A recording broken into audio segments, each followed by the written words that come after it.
On this episode of the DTVC podcast, Ty from Comeuppance is on for his monthly spot, and we're going to be looking at A Line of Fire. David A.R. White, the religious director and filmmaker, making his foray into the action world. And then Prey of Wrath. So Tatiana Neva, partner of Alexander Nevsky, she stars in this one. She's breakout role for her. Really good stuff. But that's what we'll be talking about. Also, our spotlight in a fight is the end fight in The Fugitive. And if you're not sure, this was an episode that Ty and I recorded, about a couple months ago. And I accidentally deleted it. So I had him back on and we recorded it. Also, if you listened last week, you'd think, okay, well, isn't this supposed to be Sean Malloy from I Must Break This podcast talking about 6 bullets? So what happened was, Ty and I were supposed to record this episode on Friday, and if that was the case, obviously, we wouldn't be able to post it now. But because Ty ended up being able to do Monday, so I was like, okay, let's get this one in. Just because Ty, we've done an episode with him. He's been on once a month since we started doing those 2 movie episodes. Since what was that, like 2022? I think maybe. It's been a long time, but we've had him on once a month for a long streak, and I thought let's keep that streak alive. So we'll do Sean's episode next week, and so again, that one we'll be talking about 6 Bullets. That is the second of 3 Ernie Barbarash films that Jean-Claude Van Damme did. So Sean Malloy will be on next week, and then in 2 weeks' time, the direct-to-video connoisseur gets into the Neil Breen sphere. So Mitch from the Video Vacuum, we're going to be looking at Fateful Findings, the Neil Breen film. So look out for that one in a couple weeks. Now in terms of DTVC Extra, this past weekend, we did Daredevil Born Again, what I'm calling Season 1 Part 2, just because I think Season 2 is just Part 2 of Season 1. I don't really think it's actually its own season. So that's what I'm calling it that. But looking at that, also Punisher, One Last Kill. I keep wanting to call it One Final Kill. It's One Last Kill. And then I talk about my book, Nadia and Aiden, for the third segment there. So that one is out now. In a couple weeks' time, I'm going to do an episode on the unpicked up pilots or backdoor pilots of Marvel movies. So Doctor Strange, the Return of the Incredible Hulk, the Trial of the Incredible Hulk, and then the Nick Fury movie and Generation X. So those 5 movies that were either supposed to be pilots or were backdoor pilots for other shows. That'll be that episode. That'll be in a couple weeks' time, so keep an eye out for that as well. And then in terms of the sites, this past weekend we did Illicit Behavior, which was one that was on, I believe it was episode 231 with John Cross from After Movie Diner and PM Entertainment Podcast. We were looking at 2 Jack Scalia erotic thrillers for that episode. Illicit Behavior was the second of those 2. So we just reviewed that one this past weekend. This weekend, it is the first weekend in August. So for our PM post, we're going to be looking at Private Wars with Steve Railsback. So keep an eye out for that this weekend. And then in 2 weeks' time, speaking of Jean-Claude Van Damme, we'll be looking at We Die Young, which was another one that Sean and I covered on an episode of the podcast. And then the week after that, I'm looking to do Active Stealth, Fred Olin Ray movie with Fred Williamson and Daniel Baldwin. One that was put on my radar by Will at Exploding Helicopter, because he posted the 2 sweet helicopter explosion in that one where Chick Venera blows up a helicopter, then has like very classic 50s, 60s post-World War II war movie death in it. Just absolute thing of beauty. So so we'll look for that one here in a few weeks as well. I think that is everything. I do want a quick shout out to John Cross from After Movie Diner and Miscellaneous Playing Fixtures. He brought After Movie Diner back. So there's a new episode of After Movie Diner. Him and Jim, who we did used to do the diner with before, they're doing a car trip down from where he lives down to the archive in Bridgeport, and they talk about Free Jack and Dick Tracy. So a really fun episode. So cool that After Movie Diner is back. So you can check that out as well.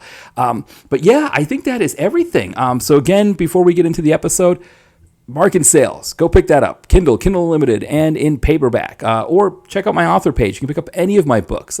Nadia and Aiden, for example, that I just talked about on the DTVC Extra last week. Pick that one up as well. Any of my books. Anytime anybody wants to pick up one of my books. And one thing I'm finding is people are starting to read them on Kindle Unlimited.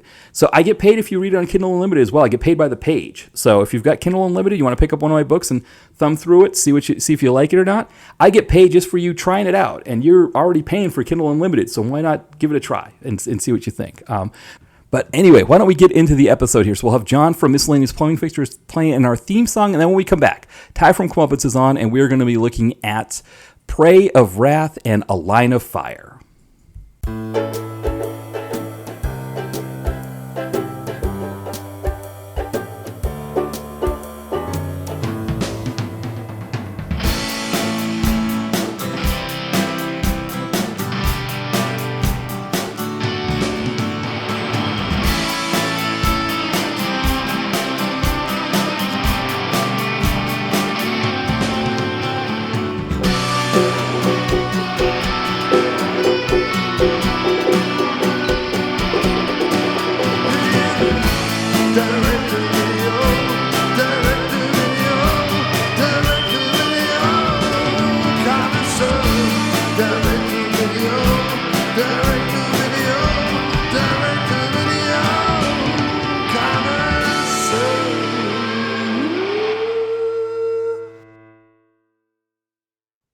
Hey everyone, welcome back to the DTVC podcast. As always, this is Matt here, and we are joined once again by Ty from Comeuppance Reviews for his monthly spot in the podcast. Welcome back, Ty. Hey, nice to be back on for this excited repeated episode.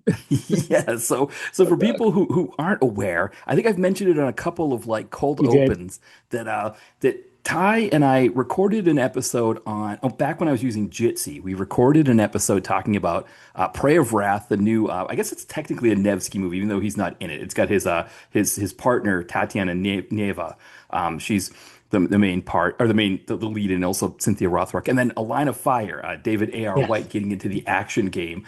So we recorded that episode using Jitsi. The thing with Jitsi is Jitsi, the file would be in this format called WebM, and I Mhm. would have to convert WebM into something else. And I was using Audacity to do to edit some Oh, okay. yeah, and the thing with Audacity is if it starts to eat up a lot of space on the computer with temporary files, and so I needed some space, and I thought, okay, well, let me get rid of these old WebM files, and I forgot because ours was like the last one that I hadn't converted yet, and I forgot to convert it. I deleted it. By the time I figured out what happened, this was like I was traveling when I did this, so I was like on the train going from Philadelphia to Boston, and it was after I got into Boston and I was on the bus going to Portsmouth where my family lives that I realized what had happened. And at that point, it was too late. The file, because what happens, I guess, is when you delete something from the recycling bin, there's like a period of time where you can still get it. But the thing is, it's constantly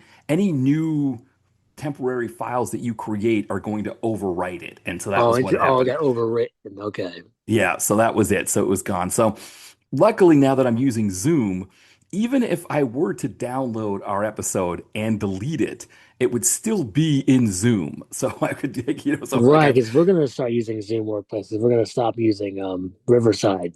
oh We're yeah, we're gonna have that up very soon. So I know, like, where's our new pod? We did Eric Roberts, whatever that was. yeah, So we're working on it. We're very close.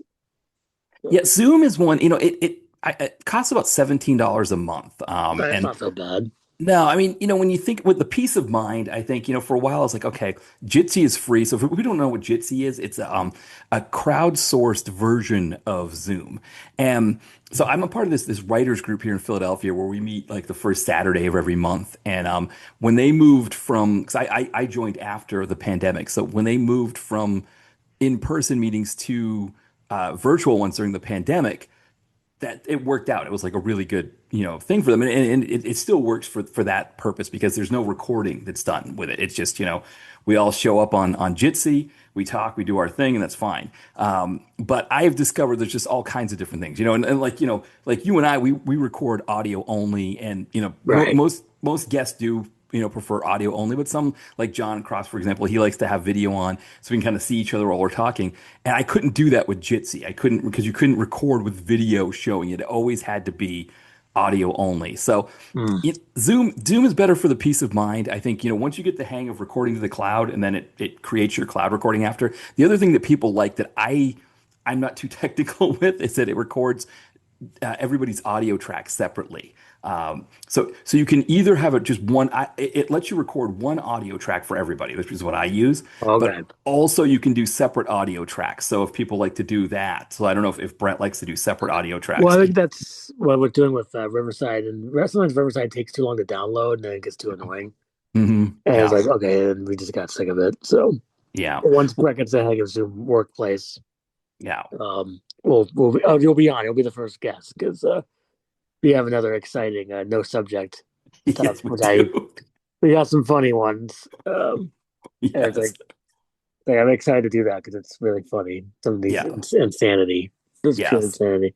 Yeah, for sure. Yeah, and I think the other thing too is I think the issue that I ran into with with Riverside when I was on you guys' podcast when we were talking Stallone was that it it like the cook like when I on the browser that I was using to enter, it kept a bad it kept the bad link or essentially it kept like the bad information. And so Oh, so what interesting. yeah, so what happened was that I had to I would have had to clear out my cookies and cache to get back into the episode. So it's another thing with Zoom as Oh, that's well. right. You left our episode. I forgot about that. Right, exactly, That's coming back to me exactly. now. Like we said, oh well, it's time to wrap up. Forgot about it. Right, Yeah, I never listened back. I right, exactly. forgot that happened. I'm very behind on all the podcasts that we have done. It's like I think the last time I forgot to mention I was on another person's podcast. Where's now? Backtrack Cinema's podcast.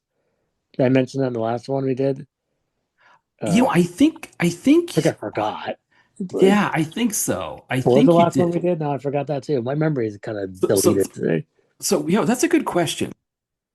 I forgot Sorry, what we had did. to move my microphone, and Yeah. I got to mute it when I move it because otherwise you hear like a rumbling sound. Oh, So okay. yeah, so No I, problem.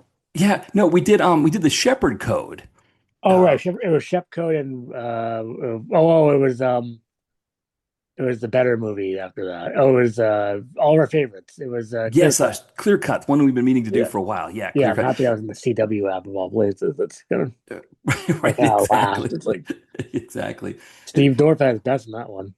It was. Well, and it's also kind of funny that like the good ones, we have to kind of rack our brain. I mean, other than the system, I think, other than the system in Phoenix, we cause what was it Red River Run, not River Runs Right, because that's the No, it was Red Right Hand. Red Right Hand. Yeah, like that's one that I have to remind myself because that was it was a good one. It was a good Like, oh, a movie. good one. I know. Yeah, It's sad yeah, that like we got almost one hand or one and a half hands. The good right, ones that we had. right, It's like, exactly.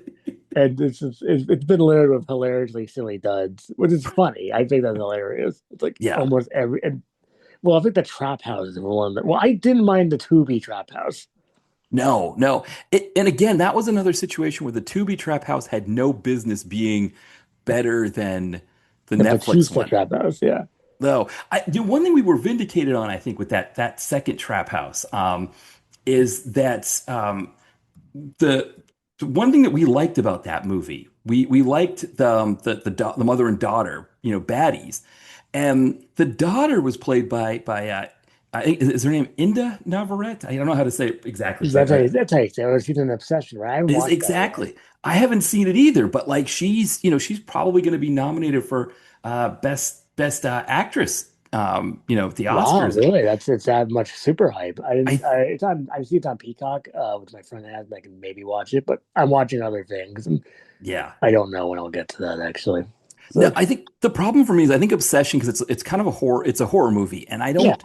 I like for me when it comes to horror, I like schlock comedy horror. mm, I like Blood Diner or or like kind of like Charles Band, like it's Puppet funny because Master. yeah, because I just watched Evil Tunes, Yeah, so I've never seen Evil Tunes, no, I've been meaning to. I've been meaning to. and it's very ridiculous. It's Fred Olen, Jim Wynorski, Fred Olen Ray. I always get the two mixed up, but Right? I Yeah, think it's Fred Olen Ray. yeah. Um, I watched that today. I watched a bunch of silly stuff today because I watched that movie I posted today, which was what was it called? Campfire Stories. Yes, yeah. Was it Jamie Lynn Sigler? Yeah, Right? Is Jamie Lynn that? Sigler and Charlie Day and Rob McElhenney, and I say his last name from It's Always Sunny. So they're all in it. Wow. It's like it's in the '90s. It's not great. There's like a CGI talking skull in the beginning. It's like, oh no. It's like, welcome to the campus stories. Oh dear. It's like, Yeah. it's like this is not good. Oh, because what's this? Speaking of talking skulls, and something about what Ryan Gosling or Rye Goss, as I call him. Oh Uh, yes. he's going to be Ghost Rider. How can he be Nicolas Cage? But okay. So here's one of the things, and maybe this is for the what have you been watching lately thing, Yeah, because sure. I watched I was telling you I watched the Punisher One Last Kill, You which is did, like yes. yeah, it's like a 45-50 minute kind of Marvel thing. And I watched I that. was saying in my because I did a solo episode Oh, you did. Okay, I'll listen to to it. talk about it. Yeah, and I was thinking I was like what are some other things they could do with this? And I was like, oh well, really what they need to do is they need to bring in Wesley Snipes and Thomas Jane and do like a Blade Punisher team up with Okay, those amazing. two. Yeah. And then I was like, well, hey, maybe they go to Romania. They happen to catch, Nicolas Cage, right? And I do think like that there's got to be a place for that. I mean, I know Nicolas Cage is getting older, but it's like there's got to be a place for both of them. Like the Ryan Gosling one can be in the MCU's the same Right, way with that John separate entity. Bernthal. Yeah, and I think the problem, I think maybe the problem for Disney would be you've got at least with like Bernthal, he's established as the Punisher, so you can do Thomas Jane Punisher stuff and people will get it. But I wonder like with the Blade thing, where I think they've shelved that whole thing, right? The was it Yeah, Masha? it's shelved. It's shelved for good. Yeah. So that's going to be confusing. And It's then obviously the Ryan Gosling one, I think what are they saying, 2028 for that maybe. Uh, 2028. It's not so far. Well, I guess it's 2026. It's right. so way. But no, It it seems like is. life. 2028. I'm like super future there. I know. Well, and that's like the guess of when it would come. Who knows when it will come out in They should start reality. filming now, I guess. Yeah. But I guess they don't want to run into what happened with the DC movies and the Arrowverse, right? Where you had one Flash that everybody liked, and then you bring in this new Flash that everybody hates. And, you know, Right, I remember that. I never yeah, saw the new Flash. I saw a clip. It's like he talks to George Clooney and his tooth falls out or something. Like, what the hell is going on? right, It's like right. it was more I haven't, confusing than Tin Soldier. Like, what is going on? right, exactly. Yeah, I haven't seen that one yet either. Greg Gustin as the Arrowverse Flash, that TV show was great. That's what I hear. I need to get to that. I need to catch him on Supergirl, the Yes. show. And it's like, I'm trying. So, I right now I'm watching Charmed. Did I tell you on the last couple podcasts I've been watching Charmed? Yes, you mentioned that. I'm Yeah. now in season 5, so I'm getting there. I'm out. No more Shannon Doherty. Now I'm on the Rose McGowan material, The McGowans. McGowan years, and it's all right. It's just but they made Alyssa Milano Cookie very dumb. It's like she's like a mermaid. She's like another mermaid. And she acts like really stupid. It's like, and now she has top billing on the show. It used to be Anna Melissa Milano. Yeah. Right, So it's right. like I watch the other credits. It's like she just doesn't do anything anymore. It's just like it's just a job. And Rose McGowan, it's fun in it when she's being all snarky, you know. But I'm almost done. I got three more exciting seasons. Wow. Are they like full 20 episode seasons? Yeah, 22 episodes, and like some are two-parters. So on Amazon, it splits into like 21 episodes on the page. Okay. So I watched the Mermaid one, and then sometimes they all blur together. But um, it's really trying. I was like, what? I don't know. So, so I've been watching lately. I watched like one while I was doing a dog sit. So I watched one gazillion movies while I was doing it. I did watch a bunch of Lifetime movies that were good. Oh, nice. Okay. Well, yeah. Any I any watched any highlights? Double Mommy. Okay. These are on Amazon or Tubi. So uh, Double Mommy, The Cheating Pact, Bad Sister about like a evil nun. What's the other two? Oh, Fatal Fashion. I can't remember the other one right now, but they're all on Tubi or Amazon Prime, and they were great. They were really fun. I But think I know Bad Sister. Let me see. yeah, check it Yes. out. So yes, Yeah, Jay Harang made fun of that one. So have you ever seen Jay Harang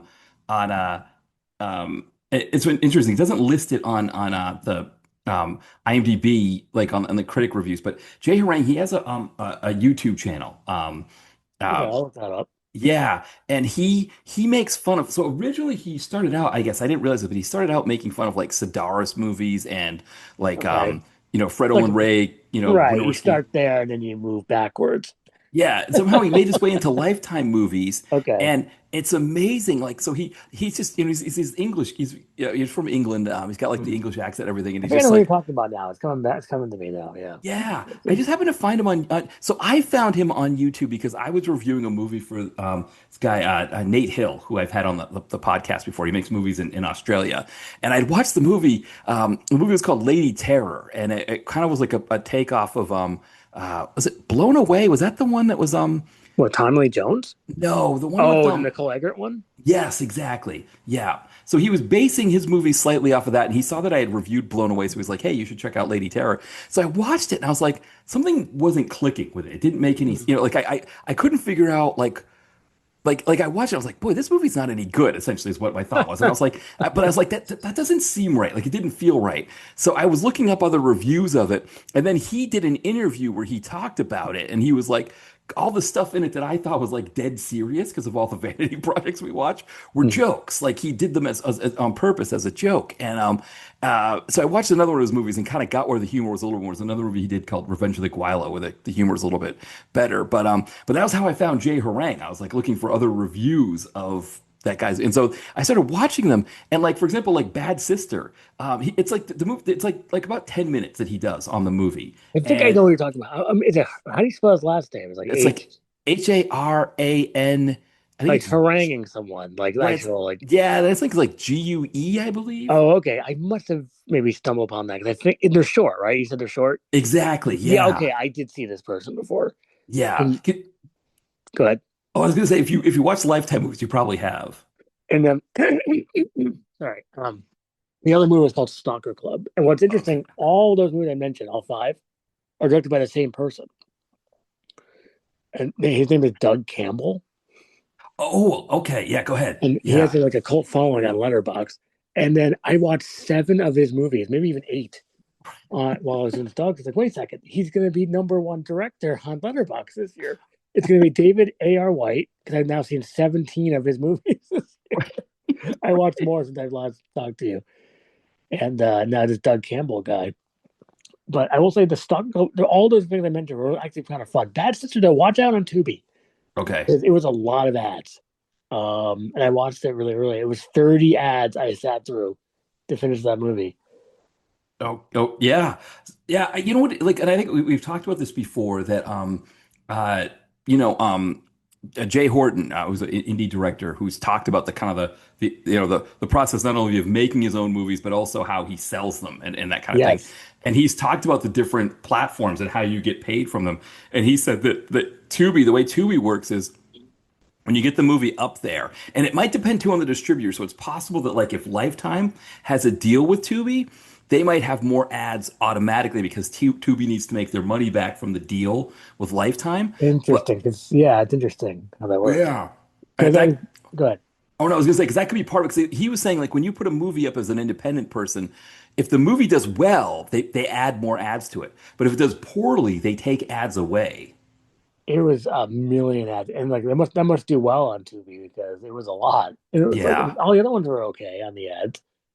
And I watched a lot. It was a lot of Lifetime movies. Oh my goodness. Because what the thing is, they're just easy to like pick out and watch. yeah.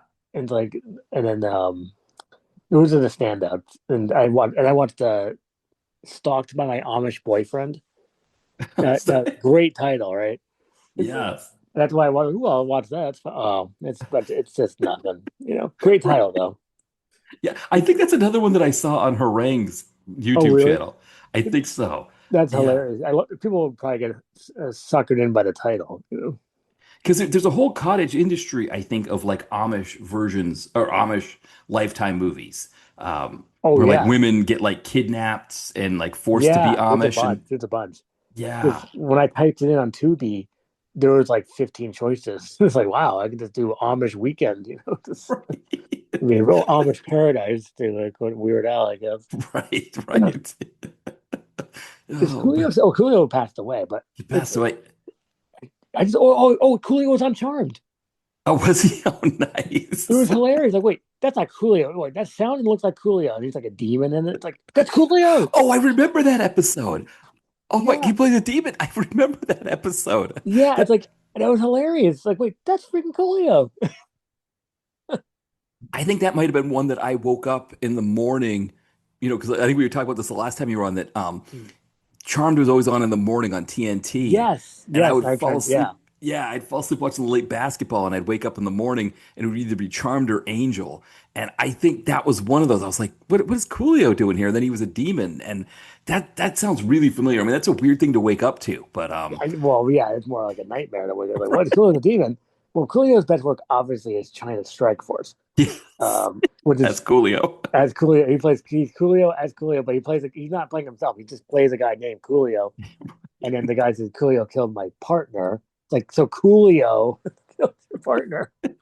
And he does martial arts. It's one of the funniest things on the planet. And we're very lucky to have it. People should watch Giant Strike Force. Just buy it. Yeah, no, I can't agree more on that one. That's Yeah, yeah, my that's personal a favorite. Oh, that's when I reviewed on the site way back. Like, Yeah, yeah. it's a great one. You got Mark Dacascos and Coolio just chilling in the hot tub, and it's Coolio's kind of doing every single like kind of like gangsta cliche in the book, but it's like, Right, right. But there's also some like really great fight scenes in it as well. oh, So it's like you get these both things happen at once. You get the goofiness with the Coolio and stuff like that, yeah. but then you get like these some of the best fight scenes that you get in like direct to video action. It was great. I rewatched it a couple years ago. I was like, this is fun. That's something I just endlessly kind of made me rewatch. I just love it. I love it too much. Yes. I should buy it on DVD and tape. I only have the DVD, but just Yeah. like and I watched all those movies. I watched 51 movies. So the last time Wow. and during the thugs. But I watched Yeah. some of the classics, because did I watch anything new? No, it was all stuff I've seen except for the Lifetime movies. Yeah. I wrapped up the Tomorrow War, that Chris Pratt movie, about aliens. Oh yeah. How was that? That's a weak slop, slop, slop, slop. Yeah. Jeez. Because you just don't give a flute. Yeah. It's like Mercy is better. You want to Yeah. watch a newer Chris Pratt Amazon movie? You watch that. Mm, yeah. I know people made fun of it, but it's like not that bad. Right. Exactly. Yeah. How about you? What have you been watching? So nothing crazy. I was trying to think because so I will say now so this episode that we're doing now is going to be up before the episode that I did with Mitch from the Video Vacuum talking about Neil Breen. But Mhm. I had my first foray into the world of Neil Breen. How'd that go? It was a lot of fun. So his movies are on the Internet Archive, if you want to find them for free. And Okay. I do suggest people do that just to kind of get a taste of what you're into. It's, like when you go on Letterbox, especially like you see people that, we follow on Letterbox that we're friends with on there. The reviews kind of run the gamut where it's like there's a lot of half-star reviews, but a lot of 4 and 5 star reviews and Mhm. nothing really in between. And, it's we joke about the Nevsky movies or like Operation Black Operation some of those ones, Or something with like Randall Scandal. right? Did you Yeah. have an update about that too?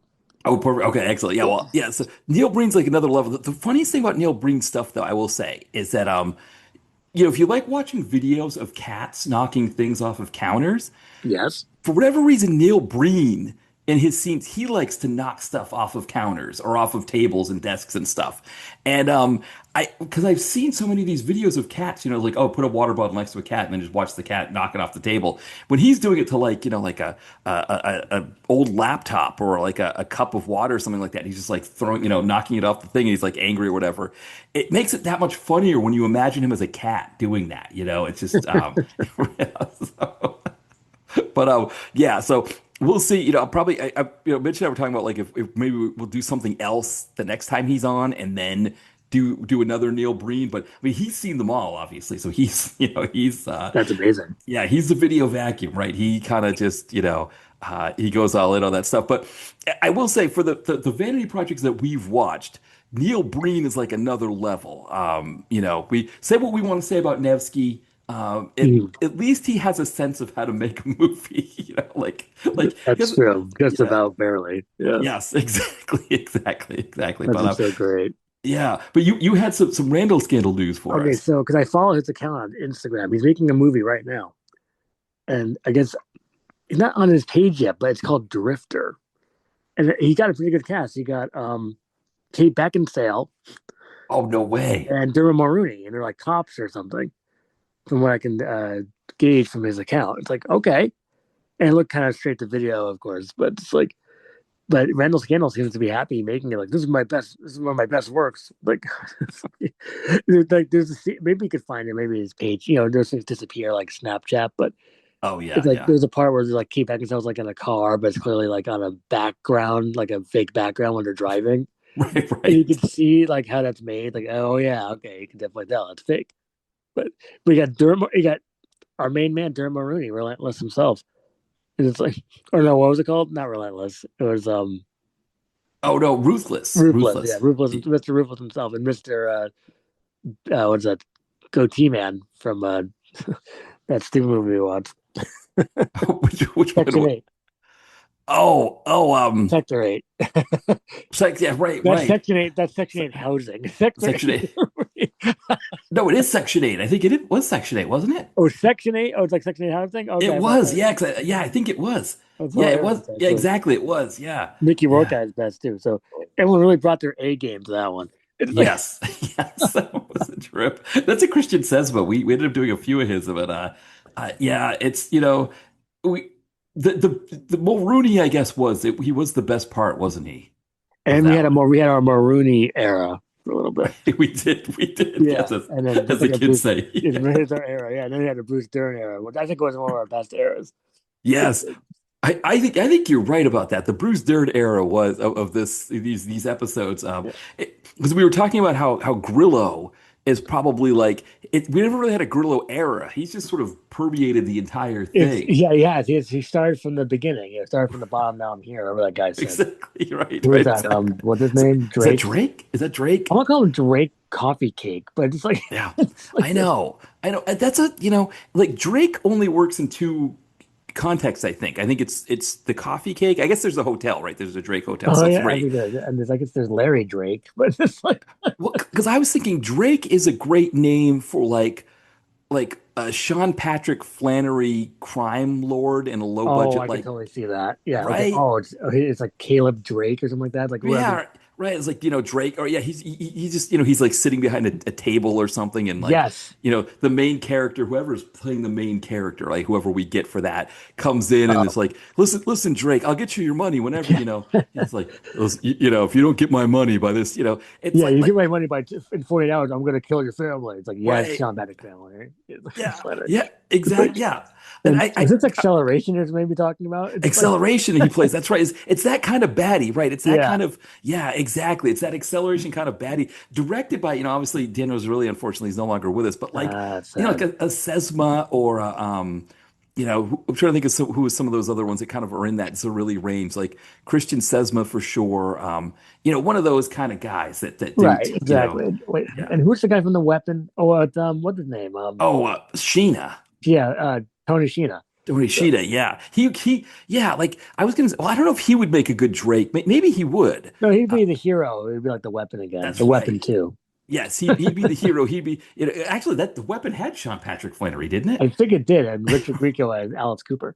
Right, exactly. And of Yeah. course, our favorite is Jamie King as Glenn Close and Lights Out. It's like Right, Lights Out, another Christian Sesame movie. Yes, exactly. I Yes. was like, that's not Glenn Close. I mean, like, oh my goodness, Right. hilarious! That's Of one of the all the funniest things of all looks, time. I mean, I wonder with some of these, like some of these ones that we've seen between her as Glenn Close, the hair that Jamie Foxx had in Tinge Oh, Soldier. great, yeah, Yeah, I mean Jeremy Piven in the system. Like yeah, I just wonder like how much these actors come into these roles and they just say, "Well, I'm not doing this unless I do X, Y, and Z." And they're just like the people making it are just like, "We're just so happy to have you in our movie that we'll let you do whatever you want." and they definitely gave Piven free reign.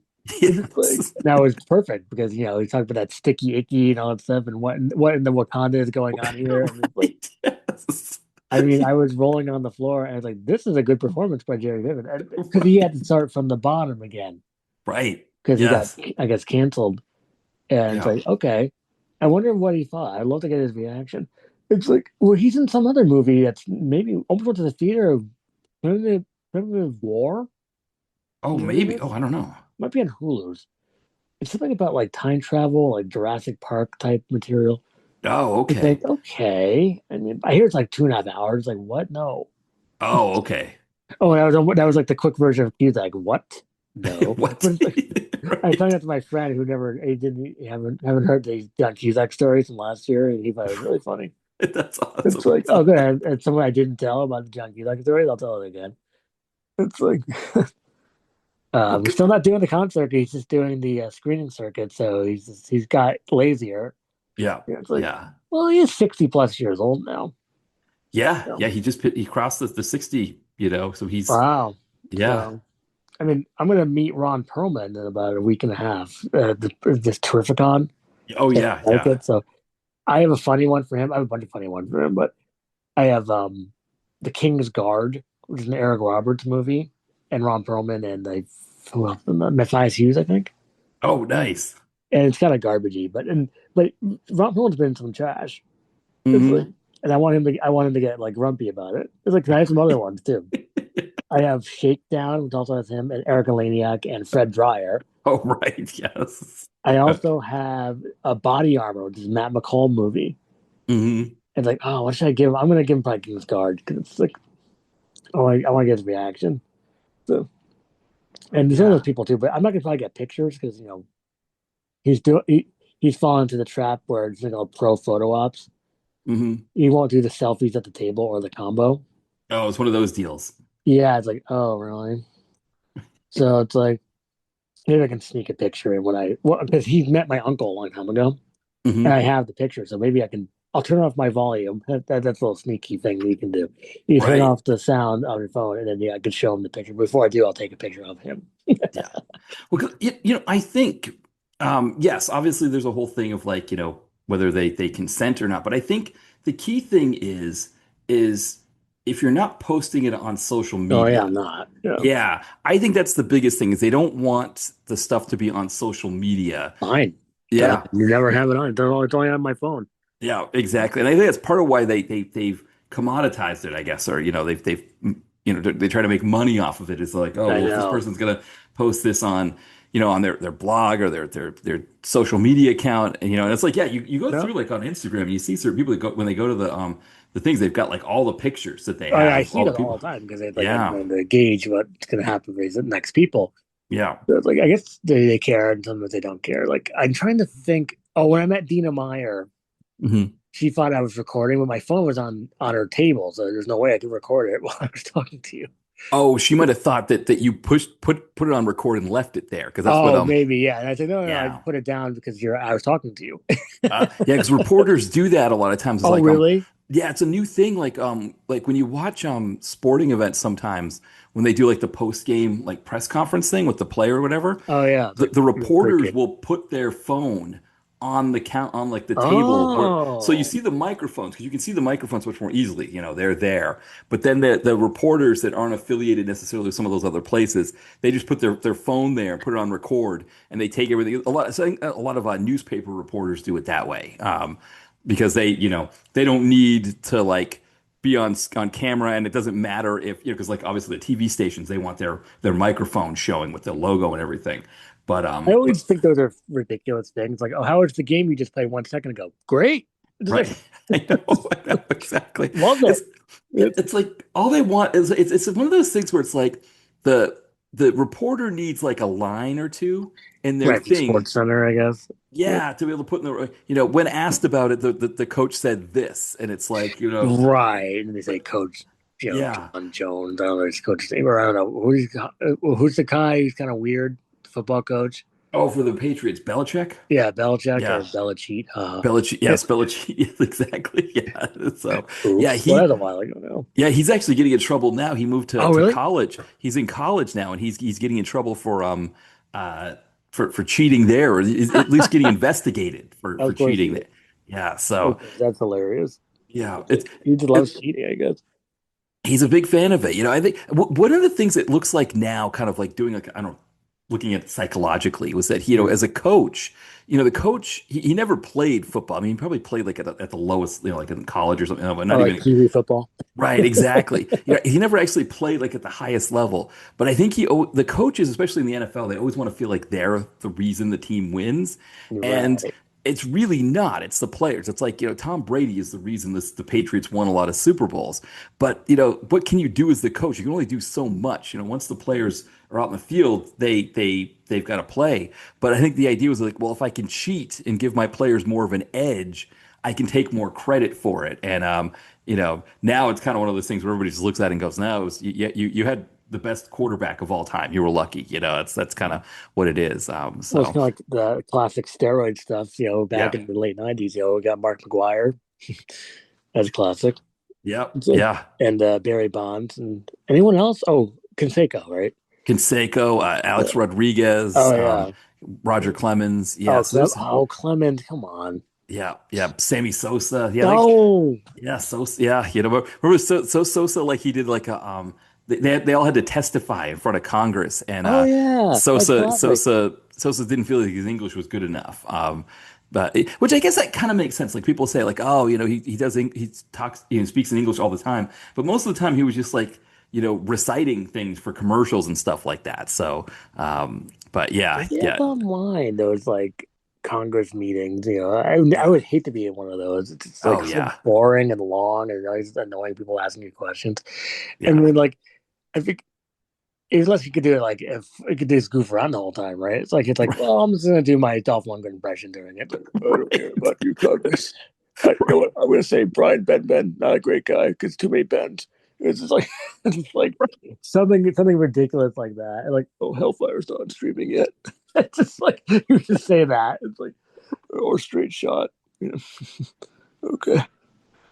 But speaking of Straight Shot, which stars David A.R. White, we can talk about Yes, Fire. yes. Should we get into our movies? I Sure. guess. Anything else you Yeah. want to say, or you want to talk more about the great steroid No. scandals of the '90s? Which I'm No, happy. no, I think yeah, like you said, I think that story's been covered. Yeah, it's yeah, but a line of fire, I guess. Yeah, I mean, so you kind of went on a bit of an A.R. White kick. Oh yeah, no, I've seen 17 of his movies, so he will definitely be number one. Because I thought I watched so many. Right, It's like right. they all kind of blend together. Oh, I watched these stupider ones, and recently it was like he's like an Amish guy or something. Fred, I think I texted you, right? I messaged you. Yes, yeah, Yeah, yeah, oh Fred yeah, Willard was in it, and then I watched his Love is a not Love is a Battlefield, but something like that. Like Love is what matters most, or something. right, And it's like yeah, in Marriage Retreat. I watched that Jeff A. It's like I was running out of like good David Ayer. And that's good right. quotes. Right. Well, because what's happened is that now it looks like he's still doing a show called I think Revelation Road. That's Oh got yeah, to but I've be a seen religious those. thing. I've seen those unless he's making a new one.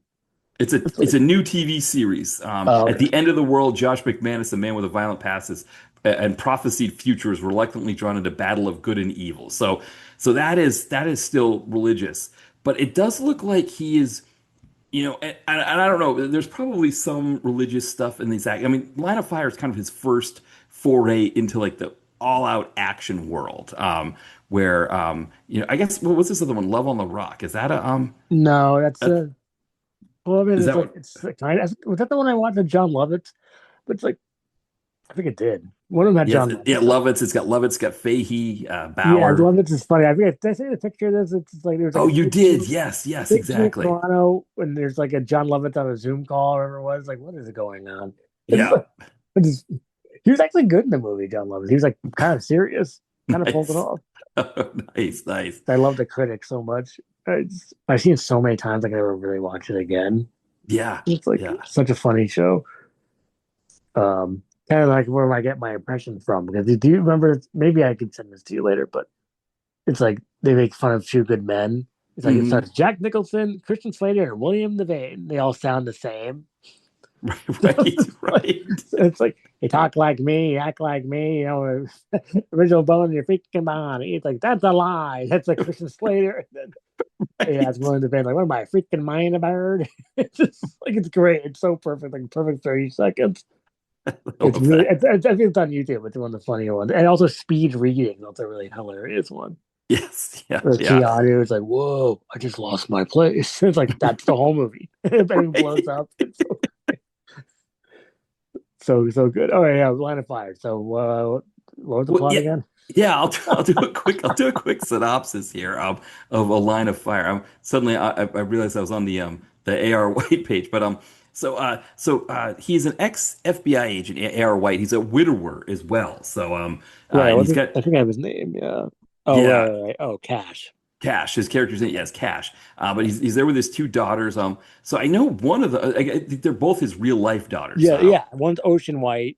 Yeah, It's the like other was I remember Ocean Everson. White. Yeah, One's Olivia. I forget. Is there and then Everson White? Everson White. Yeah, Yeah. and so he's sort of dealing with them and raising them as a single dad. And then his former partner, she gets killed in an undercover operation, and the young woman, her niece that's with her, escapes and calls him, and he's got to rescue her from this drug cartel led by the grumpy, the crabby Jason Patrick, Yes. who Oh my goodness, he crabby and grumpy in this one, but he's fun in it. He was actually did a good job. Yeah. yes. And one of the things that's confusing is we also have Cuba Gooding Jr. as a nightclub owner who is somewhere on the hierarchy of this criminal empire. And it's hard to know if he's above Patrick or below him because sometimes he's taking orders from him and other times he's giving him orders Yeah, back or tell, very confused about that because it's like I think did he call him like homie or something or like right, open yes, but yeah, that was funny and I like to see that in like a back to back instead of on the phone. Well, I'll take what I can get. right, It's like yeah, it's funny that Cuba Gooding Jr. is back and he's Creds again. It's like he said he wasn't going to go back to the Creds. yeah. It's like that's what Oh, Mickey Rourke said too. So I I wonder if he thinks that like David A.R. White Christian movie kind of things are like maybe he thinks that that's a better deal. I mean, this technically, so I have to assume that like because this movie was on Netflix, yes, I have to assume that David R. White has a like a deal with Netflix to put his movies on there. I hope so because I love to see Straight Shot on there right quick. Well, that's the key, right? Is we when that one comes out finally. So for people who don't know, Straight Shot's got Dolph Lundgren in it. So I can't wait um, to see it. It's not, I told Congress it's not out yet. So it's like, yeah. well, because it when did it say it was supposed to be out? It was yeah, I thought it was February of soonish. 2026. What? It It's was July, it's July August, now, right? It's been five July, months. August. It's like, Yeah, hello, put it on anywhere. I'll put it on Tubi. Put it on yeah, Plex. I'll watch it anywhere. yeah, yeah. Well, maybe And not Plex, but I'll also watch it on Plex. It's 400. I'm watching ads from like 3 years ago on Plex. There's so many ads. right, It's exactly. ridiculous. Oh No, yeah. Oh, so Jason Patrick plays Joseph. yeah, right, exactly. Joseph. Yeah, and so he's running the cartel. So he's trying to get her because the girl, the young woman, because she's got evidence against his criminal organization. And whereas like A.R. White's got to get this evidence to somebody, so they can kind of take these guys down. But also he wants revenge, right? He's not happy. And of course, what happens is Patrick kidnaps his two daughters, and so the actor, the niece, the partner's niece, is played by Katrina Bowden. She plays Jamie. And Uh, she hangs around these things. It's like, well, she's in Piranha. Oh, 3 double D. Yeah, it's not very good. right, right. We'll just watch Piranha 3D if you haven't seen that. No, no, I have to. You've never seen Yeah. Piranha 3D?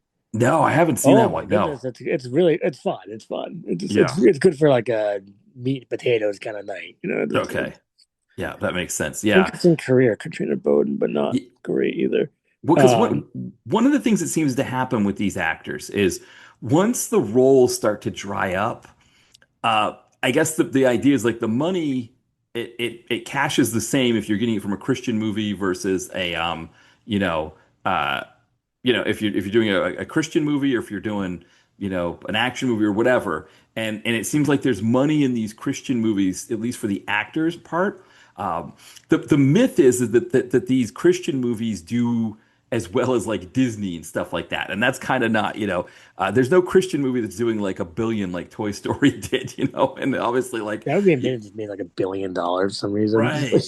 Yeah, But it's. I think it's what happens is that Disney has these duds from time to time that like the Marvels, and so people think like, oh, see, like look at Disney, you go woke, go broke, and it's like, no, Disney just gonna turn around the next year and make 1.4 billion doing Daredevil or Deadpool and Wolverine. It's like, they don't want to have any duds, but they generally do all right. I mean, I think this year's gonna be interesting. We'll see what happens with Spider-Man coming out in a couple weeks, but because the Mandalorian didn't do too great for them, but and it's like Mandalorian doesn't do well. Well, here's Devil Wears Prada and Toy Story, for the Turtles 1 or 2, that came out 20 years too late. It's like, right?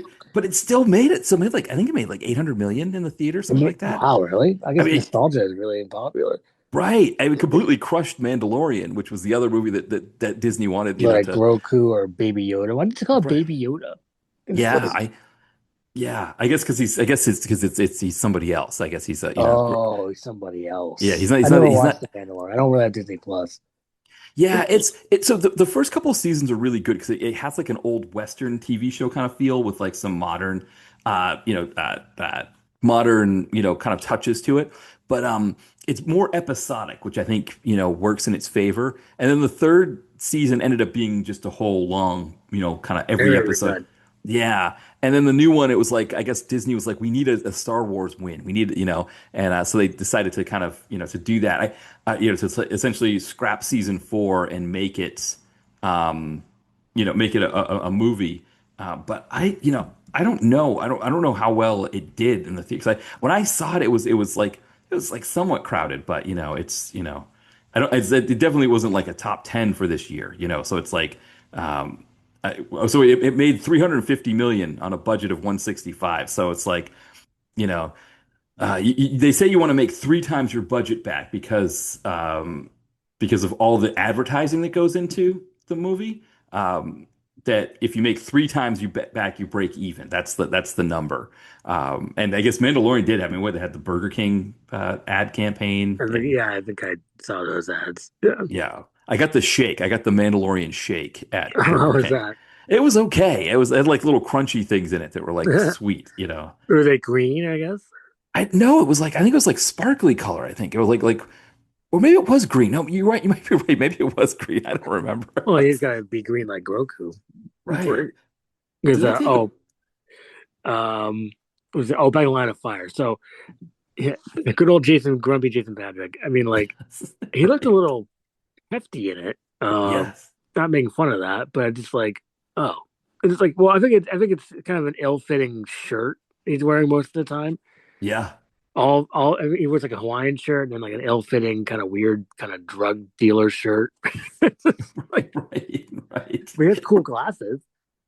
Yeah, they're like orange and black. They're pretty cool. Do you remember that? I do. I do. Yeah. And then let's not forget about Scott Baio. Let's not forget that he got by. Right. So what happens is when David Ayer White, when the Cash character becomes the fly in the ointment for their plans as a evil criminal organization. Classic ointment. Always this fly in these ointments. Like the fly in my soup. There's a fly in my ointment. Right, exactly. And yeah, he's just they call him Scott Baio. He's the big guns. Sentence to say. Call him that Scott Baio. Scott Baio is 48 and pregnant. Remember that show? Exactly. Yes, exactly. What was that? What was that called again? I don't know. But I think you're right because it was like he was something in Signal. He's single. He was like 48 and single, and he was like supposed to be meeting like a new. I think he was supposed to meet somebody, and he was like out dating, but he had the ex that he really still had a thing for. I think, right? Was that how that and worked? I think it was a reality show, right? It's just like, Yeah. and I only remember like a commercial with like yelling out a window or something. It was Hmm. like I don't know what's going on in my Right. life. Right. Maybe it's on YouTube or something. 'Cause I remember that was on. It's like I'm trying to remember the actual. Oh no, yeah, Scott Baio was 45 and single. Yeah. It's Then like 48 and pregnant. I and think, right? 40 and pregnant. Yeah, something and pregnant. Like what the heck? Right. Right. Yes. It's like what's I gotta say this. We're very lucky to have these garbagey reality shows from the 2000s. Yes. We're so lucky that we have Scott Baio is 45 and pregnant. I mean, no, it's like I can't believe how lucky we are. And all and Rock of Love and Flavor of Yeah. Love and Yeah. Real Chance of Love. Right. Right. Yeah. Bay. Yeah, I remember Bay Bay Bay. Everyone, we haven't seen that one in a while. Bay Bay Bay. Like that's a little too many bays, but I love it. Yeah. Bay Bay Bay. It's Well, like and then they were like, well, these shows are so bad. Now we've got to do the charm schools for right. So those we got shows. Ricky Lake and was it Monique? Oh, that third one with Ricky Lake. Yeah, because the first one you had Monique, and then you had Sharon Yeah, Osbourne. Shannon Osborne. Remember that? Yeah. Yeah, but then when they had the Ricky Lake one, because they had like was Lala Anthony, was she on Yeah, I there? think she was hanging around, right? I can Yeah, look it up, I think, but she was one of the judges, and then there was like some other guy that was named like I don't know what his name was. It was like Screech or Slash or something like that. It was like some there was like a one name thing that he was, you know. oh, well, He, those are taken, unfortunately. It's Screech and right, Slash. exactly. It was something like that though, wasn't it? This is for what, Charm School? Charm School, yeah, the third season, yeah. Oh, was Ricky Ratman also hanging around on that? Yes, because he was like he would do the well that's right, he was one of the judges in I think he was the judge in the Sharon Osbourne season. Right, I remember that. 'Cause I used to watch these things all the time. It's a Striker? Stryker, that was his name, Stryker, yes. Yeah. Awesome name. I wish that was my name. Is that his real name? Because I'll be really no. I think That because I think Striker is his name. yeah, because I think what Oh, really? happened. Oh, Awesome name. right, exactly. Yeah. Oh man. Well, I know someone who's named Max Commando. Hmm. That's the best name of all time. It's like Exactly. it's like I told him I met him and I was like, you have the best name I've ever heard in my life. It's like, yeah, I'm just kind of lucky. Yeah, it's just like Right, it's right, like he was nice about it. It's just like if I tell it's like coolest name ever. Like right. it's like that could be like Schwarzenegger's name in Commando. It'd be Max Commando. Yes, Well, I yeah. guess it's John Matrix, but Well, which Matrix works too. Yeah, that definitely that was works. before the Matrix. Yeah, yeah. I just got Last Action Hero from the library. I'm going to rewatch it soon. Oh, nice, Yeah, I nice. haven't seen that in a while. I also got some other stupid stuff in the library too. What did I get? I got Moon Knight. I haven't watched that yet. I just got it today. So The TV show? yeah, the TV show Oh, that was okay. at the librari Okay. library. Yeah, that's not a bad one. It's not F okay. F Murray Abraham voices like the I can't remember what the god Khonshu, the god. Mm, And that part definitely works. F Murray Abraham as the nice. voice. Yeah. What what's the F stand for? Is it like Frank or something? That's a Frank? good question. I don't think I've ever looked that up. I'm gonna look it up now. His career is very interesting. Yeah. Oh, yes. Um, Yeah. Yeah. he's been in some weird stuff. Let me see if I can find it. Oh, hmm. But he's close to 90 years old. He was born No. 1939. Oh my goodness. Well, Yeah. he's in Scarface, obviously, right? Or yeah. I think so. Yeah. Am Right. I That was, mixing it up with the other people who look like him? you might be, yeah, you might be mixing it with another one too. That's always a Let me possibility double with, check. I know he's in Scarface. He's Omar in Scarface. He's really that's good right. in Scarface. And of course Amadeus. And let's not forget his best work, which is Blood Monkey. Right. And it's just like that's I love that he's in Blood Monkey. Yeah. It's Yeah. like that's so funny to me that someone asked him to be. And he said, "Okay." Right. Right. And Shark Exactly. Swarm. He's in some garbage. He's in some garbagey movies Yeah. Yeah. because He's, he's old. Go ahead. no, I was going to say, I was going to agree. Yeah. Yeah. His career is very interesting. Oh, did you watch it? Did you ever watch? Was it Curb Your Enthusiasm? He was on that. Maybe as himself, I forget, but it was funny. It was like he's like always he Oh, hates Larry or something like that. It was something funny. I think you're right. Yes. I think you're right. I think I remember that. Um, oh, you gotta go back to Line of Fire. Yeah, so Scott Baio, 85 and pregnant, so he plays Braun. It's like Yes. what a Yeah. goof. Well, he's in another movie. I need to just take a seat and watch, which is called Detonator. Oh, I yes. think he's the bad guy. It's some old movie from like the 90s. Oh, I hate saying old, but Finish Line. You ever watch Finish Line of it's Scott Baio? I don't think I have. I don't think I haven't gotten into his stuff. I see it here, 2008. Take a look at the cover. It's Okay. like, All right. Yeah. Let's see here. are you gonna like it? Oh, with the cigar? Yes. Oh, that's so beautiful. And the car flipping over. It's Oh, so great. It's like a rip off of it's like they're ripping off Red Line. Not it's like you're ripping off an Eddie Griffin movie from 2007. oh, So yeah. which So one of the is things that I'm disappointed about is that uh, he plays a character named Frank Chase, which is okay. I would have loved it if he had been Mitch Campanella if they had given him that name. But that's I know. Sam Page, who I guess he was on what was he on Mad Men. Yeah. He played Oh, Mad Men. Okay. yes, yeah, he I played uh Joan, the main character or the character Joan, her husband, who yeah, I've only seen the first scenes of Mad Men. Isn't it yeah. just the beginning? It's just like a silhouette of John Hamm falling off a building or something. Right, that's the open. Yeah, so he comes in like kind of like 2 or 3 seasons in, Mm. and so yeah, he's not a great character. The Sam Pate, so yeah, it's a shame they didn't get Scott Baio for that show. But Harry Hamlin comes in the end of Oh, like he I think does. I like like Gary Hamlin. yeah, he's good in like the later seasons. So it's like this deal where like these two competing ad firms, he's like kind of the head or like kind of the big name at the other ad firm. And yeah, he's just absolutely fantastic. It's like it's kind of this tongue in cheek kind of role that he plays. Yeah, it's Yeah. fantastic stuff. If you ever watch Veronica Mars, Harry Hamlin's good in that. And when Oh they yes, that's right. Yes, that's Oh, right. really goodness. Like some of his best work. Because usually he's kind of a disappointment in the action genre. Yeah, yeah, It's like, oh, why are you in any stupid action movies? yeah. It's like, oh, we're back to the Line of Fire. So Right. Yeah. let's This not is gonna forget. be. We're gonna get Okay. tangent out here with the line of fire, Oh I my think, goodness, just I because know. yeah. But let's not forget about the FBI agent who looks like Eartha Kitt. Right. So Yes. Yes. Yes. what a character! And I don't know if we're gonna give away what happens. Um, Well, so I think we're okay. Yeah, maybe I should put a warning when I do this episode. I always forget though. I always when we talk about these movies, I'm like, I'll do a spoiler alert in the cold open, and then I always mhm. forget to.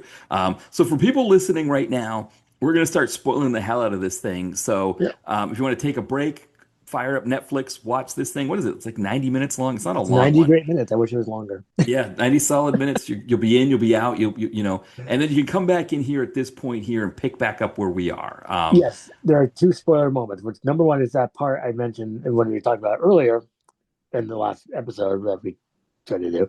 The guy sitting in that grocery store gets shot for no reason, Right. Yes. and Yes. it's like that hurt my brain. You remember this? It's like Yeah. some like dumb guy. And it's like, oh, the guy's like, oh, my brain, my brain. Right. And Yes. then Yeah. that Urfa Kitt is like the evil FBI director at the end of the Line of Fire against David AR 15 White.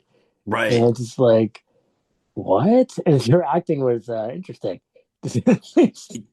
All of it was fascinating, right? It Because was, you're just like, because that's the thing, right? Is you know with these movies, I think you and Brent have talked about this on your podcast. The conspiracies go all the way to the top, oh right? yeah, it sure does. Yeah. Yeah, and it's almost like they felt like that Jason Patrick, his character wasn't enough of a top.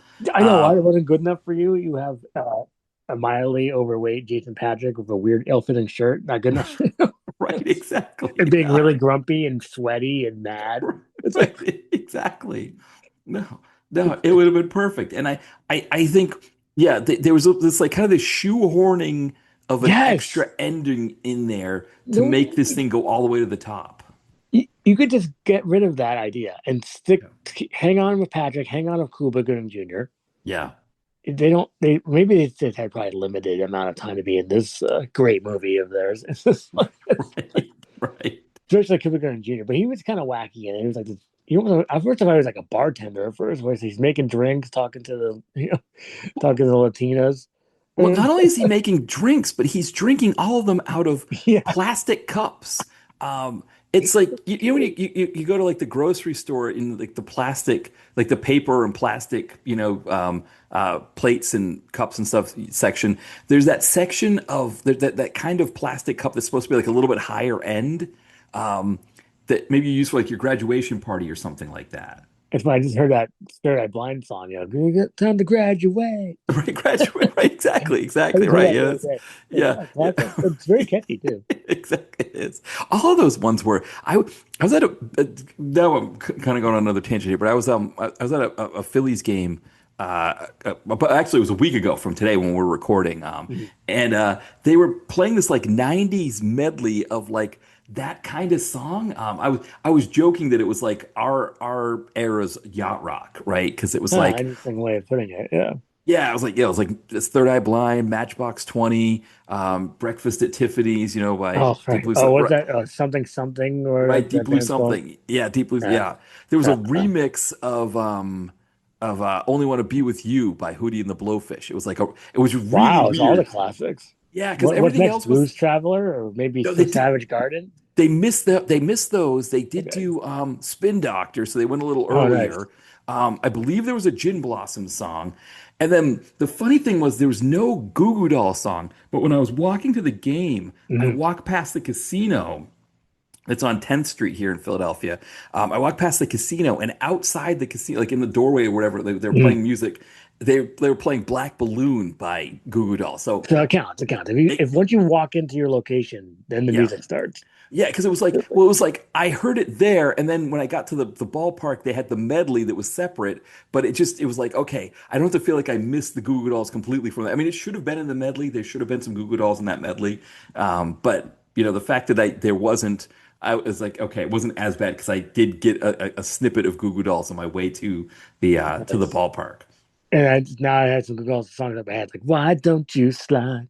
Right, yeah, that was the best one, right? Is that the Yeah. one? Is Minnie Driver in that music video? I know. I always think, So that's what it is when you go to the thumbnail on YouTube. yes. See, you were saying Mini Driver. I always think it's Janine Garofalo, but it's neither. Okay. It's neither one. It's just some actor that was Oh, just okay. It like looks a like model her. or something, right? That looks like either of them. Yeah, But yeah. Dominique Swain is in that music video for that guy, Lullaby. Lullaby, Right. right? The Sean Mullins, Is right? that Dominique Swain? Yes, yeah. She was the it girl at that time. Yeah, She's doing the con circuit, and she seems like a nice person. She's been in some cruds. Oh, actually, she's been in yeah. a ton of cruds. Oh yes. Oh yeah. Oh my, she fell into the crud pile. It's like, how do you fall into the crud pile? I mean, like, it must be a money thing or a manager thing or like how does Jason Patrick and Cuba Gooding fall into the crud pile again? It's just It like is. I think it's the money. I think it's the well, it's probably a combination of factor, right? It's the money, it's the quick quick, shoot. yeah, the quick shoot. I think that also helps. It's like if somebody comes to you and says, "Okay, I get, here's I'll get you, 75 grand for a week," Good okay, deal. or like 75 grand for 3 days, and you don't have to do your reverse shots or whatever. It's like, No, nice. Yeah. yeah, I want to be I want to do my reverse shots when I become an actor. It's just like yeah, I will do my reverse shots. It's like exactly, exactly, that's my dream to do my reverse shots. Like, okay, I'll do reverse shots. right, Like right, I know that exactly. certain people don't like doing them, Steven Seagal. That's right, And just like exactly. he's the worst defender of them all. It's just like because there's you can look it up. What's her name? Imelda Staunton. Yes, that's the best one. That's my Yes. favorite one of all. They're like, he came in here, he didn't do any of his reverse shots. Ah, And she was like, I didn't do a single scene with him. She was like, yeah, I flew all the way out here to do this movie. And it was like right before she started doing Harry Potter. So I do wonder if she fired that agent because she was yeah. not happy. Yeah. But she must have got a nice payday to be in that. I mean, like, because she's supposed to be like a classically trained actress. Like, why are you in the Steven Seagal movie? Well, because that's what it was. So it's funny when I do those Seagal episodes with Scott Murphy from All 90s Action. He's from Scotland originally. He'll kind of list out like when we do especially the ones they're shot in Bulgaria. He'll kind of go over the UK actors and what they're known for in the UK. And I think what it is like the Millennium guys or whoever's doing the production in Bulgaria, they call up, the UKs to be like, hey, who's got a couple weeks to spare? We'll get them, whatever, 75 grand, something like that. If they want to Deal. fly out to Bulgaria and do this shot quickly. Yeah. I think that's what it is. But I think the fact that Imelda Staunton was one of them is just like a whole. Because, because the other guy I seen the Seagal movies for a few years was William Hope from Yes. Yeah. Aliens. And I know he does the concert. Like, please come to Connecticut. I need to ask you about Submerged. I need to Yes. ask you about Seagal movies, please. Oh, yeah. It's like I need some more Seagal actors to come by. And it's Right. like Right. I'll I'm dying to know. I mean, like, I just that's so funny. I think she depending if it did his reverse shots. I think I'm not. I think Bayo did. It's like Yeah. because now I just watch it. Well, my favorite also. Remember the Mickey Rourke puppet from it's like Hunt Club or Hunt Club. Yes. that was a puppet, right? It was like Right. I know Right. it was a quick shop. I think that was a Mickey Rourke puppet. It's like I wish I could just Cass Van Dien, he was in that, right? He Yes. must Yeah. know You could about ask. he must know about the Mickey Rourke puppet. Yeah. It's like Mickey Rourke Oblivion to Oblivion.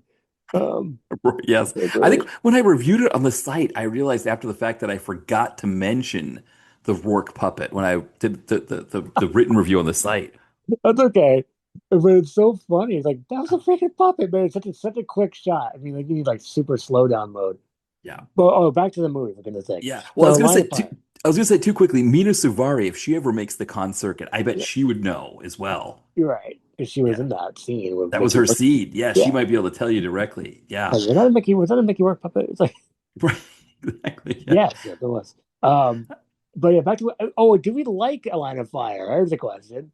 I don't know. That is a great question because I think I'm gonna so say yes. it wasn't horrible, right? It No, it could have wasn't been, horrible. I liked it, but it was definitely like I don't know. I mean, like I it was guess it's definitely a David little A.R. White, right? I mean, it was definitely David A.R. White trying to do action stuff, which that's the silliest part of all, right? Is yes, that, he's doing that fight scene in the pool. oh yeah, like It's like, what? I mean, there's a sense I think now that anybody can be an action star, and I do think, for us, like with the names that we think of, like, and not even like someone like a Don the Dragon Wilson, who's kind of a little older, or even like a right, Gary Daniels, who are getting a little older, but right, like we're getting older now. Yeah, you think of some of these names like a Matt Mullins or even like a Tony Sheeny, though he's older too, but we're getting older same now. idea. Like they could be doing like Matt Mullins would be kind of a lot of fun in as I'd the like to see lead. some. If they switched from David A.R. White to Matt Mullins versus Jason Yeah, Patrick, I think we could have had maybe an all-time classic. right. Because you have the Eartha Kitt FBI director, was already one. That's almost worth watching just to see her. Mhm. I think that's why I'm going to get it a light recommend. And of Right. course, my best friend Jason Patrick. So it's like, Right. Yes. um, so just for those two aspects alone, David R. White's kind of I wouldn't say he's an albatross, but he's definitely a little bit of a light anchor Right. onto Right. this. Exactly. Not an albatross, but it's like He's like one of these small anchors you see on a boat. It's like it's just like, right. Because but I think he's this is the okay. He's okay. I've seen him so many times now, 17 times this right. year. You've seen So it plenty, right? Exactly. I'm tired of David Arroway now. It's like I can still watch a few more if I really want. But I need a break. I think I'm break the rest of the year. I'm done. It's like Yeah. And I got to quickly say about Matt Mullins. I just looked him up here. He did stunt work on the Odyssey on the Los oh, Angeles shots that they were doing. So, I mean, it would be nice if you could get him in some of these movies, but maybe he's doing all right as a as a lead. I guess he and did a couple episodes of General Hospital. nice. Yeah, Yeah, he's before if doing we try to catch up with that now, it wouldn't take the rest of our lives. It's just like it's like they always right, think, like you can't catch up on that now. right, It's like you had to start in like before we were born. right, And it's right. like it's like Yes. I always think about that. Like, well, I'm way too behind now. I'm like What, what, 2,000 episodes. oh, General Hospital. Yeah, I mean, Funny of those as the world yeah. turns and Yeah, uh, I think some of them I think like the NBC ones are on Peacock like from oh, the they are I don't from know the if it's like beginning. from the beginning, but it's like I know like Saturday Night Live all the seasons of Saturday Night Live are on Peacock. Wow, that's really the old ones too. Exactly because Oh I wow, I didn't know that. yeah, I went back and found this one. There's a sketch that Mike Myers did called Johnny Letter, where it's like an old West thing, Mm. and like Chris Farley's playing this guy who just came from out of town, and he like throws his drink on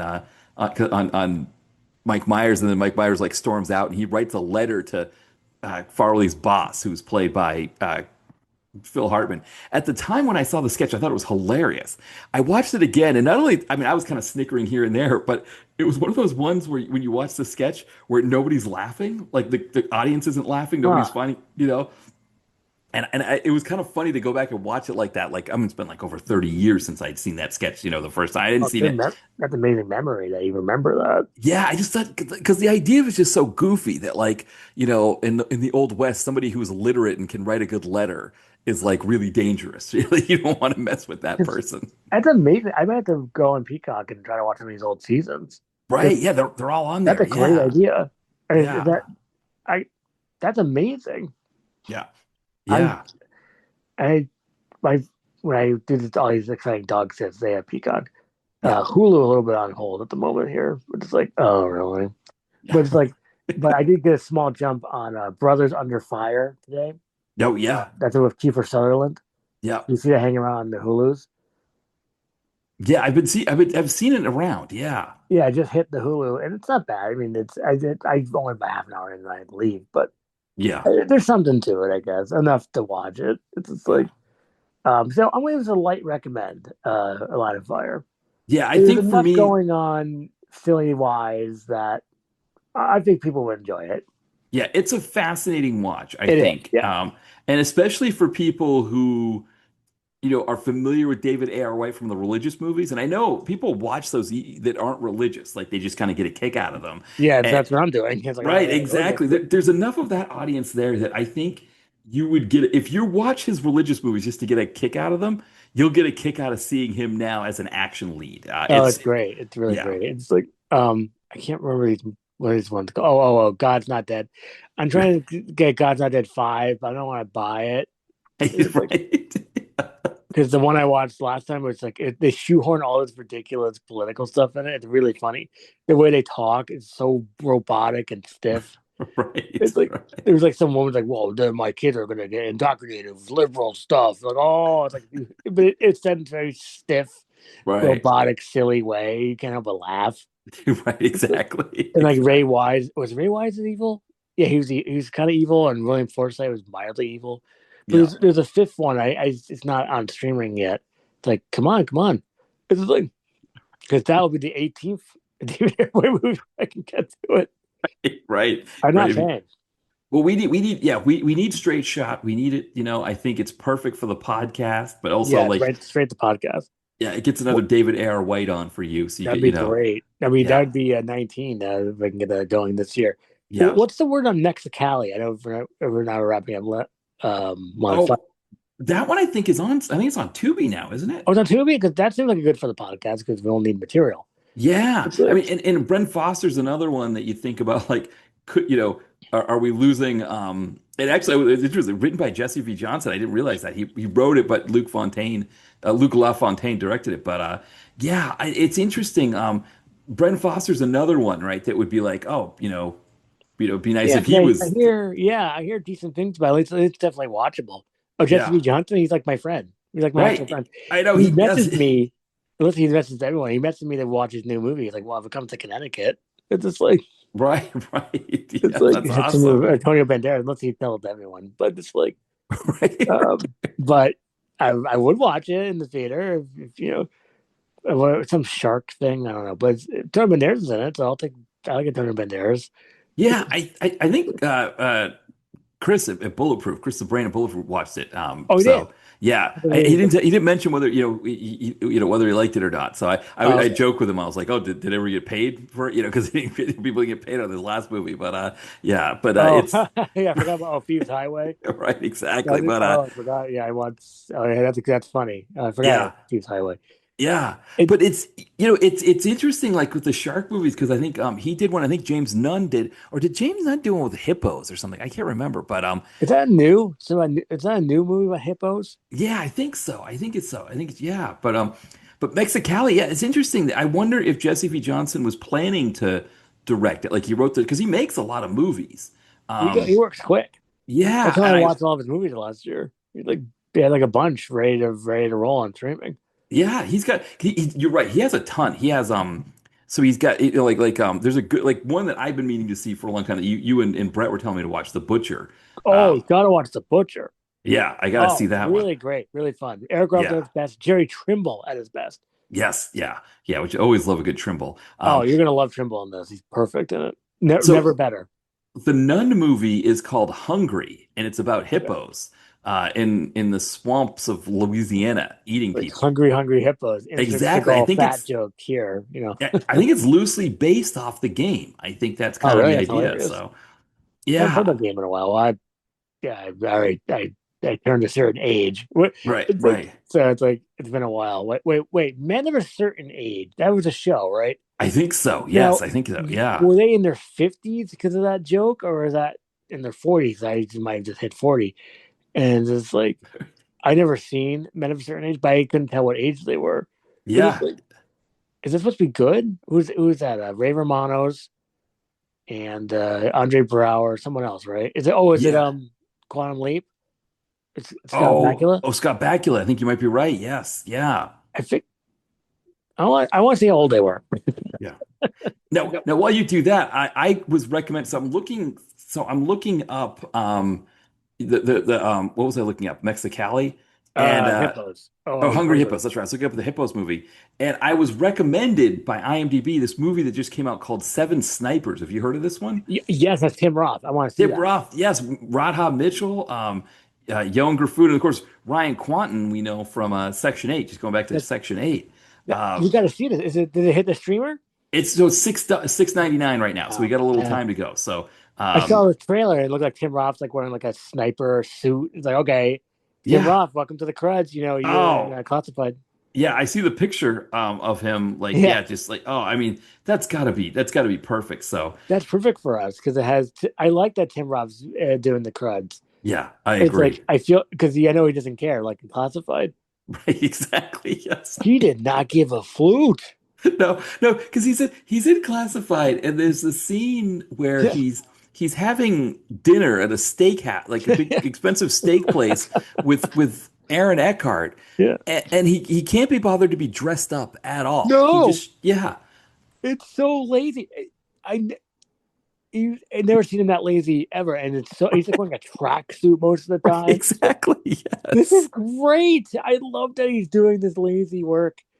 yeah. What is he, 60 plus now? He's got to be, yeah, because I guess he was kind of young, right, when Pulp Fiction came out, right? Like he was like one of the younger people in that cast, but We're gonna watch oh yeah. Lion. You So never he's in watched his that mid show? 60s now. He's in his mid Oh 60s. So wow! No wonder he yeah. doesn't give a flute. He should do Yeah. the concert. He would make Yeah. he would make a fortune. Oh yeah. Oh, for sure. Yeah. I I mean, bet. just the people trying to get their Pulp Fiction signed. Oh my goodness! Yeah. It's like let me see. I love that he's doing these things. This is fantastic. Yeah. It's like Oh yeah. Tornado. I wanted to see that. It's on Hulu. Oh, is it Tornado? It's like a Japanese crime drama. Has Tim Roth. And he plays a guy Oh, named it just hit the Sugarman. Hulu. Sugarman, yeah. Would Oh, that this work for could the be a good one. podcast? Or it might be too serious. Well, that's a good question, right? We have to, yeah, check the. Well, it's only an hour and a half though, so it's only 90 minutes. So that's usually a good sign that, like, I because should have to remember, check these things. yeah, when we did, was it red right hand? Right, Or right, yeah, hand. red right hand. That one, that was like close to 2 hours, and so then we got a sense of like, Yeah. okay, yeah, they're really serious about this one. This one could be, so it says according to the AI summary on IMDb, uh, it's visually stunning Scottish landscapes, which that always works. But it Yeah, does say some people said that the pacing was glacially slow. all right. And riddled with plot holes, not potholes, plot Well, that holes. too. Right, exactly.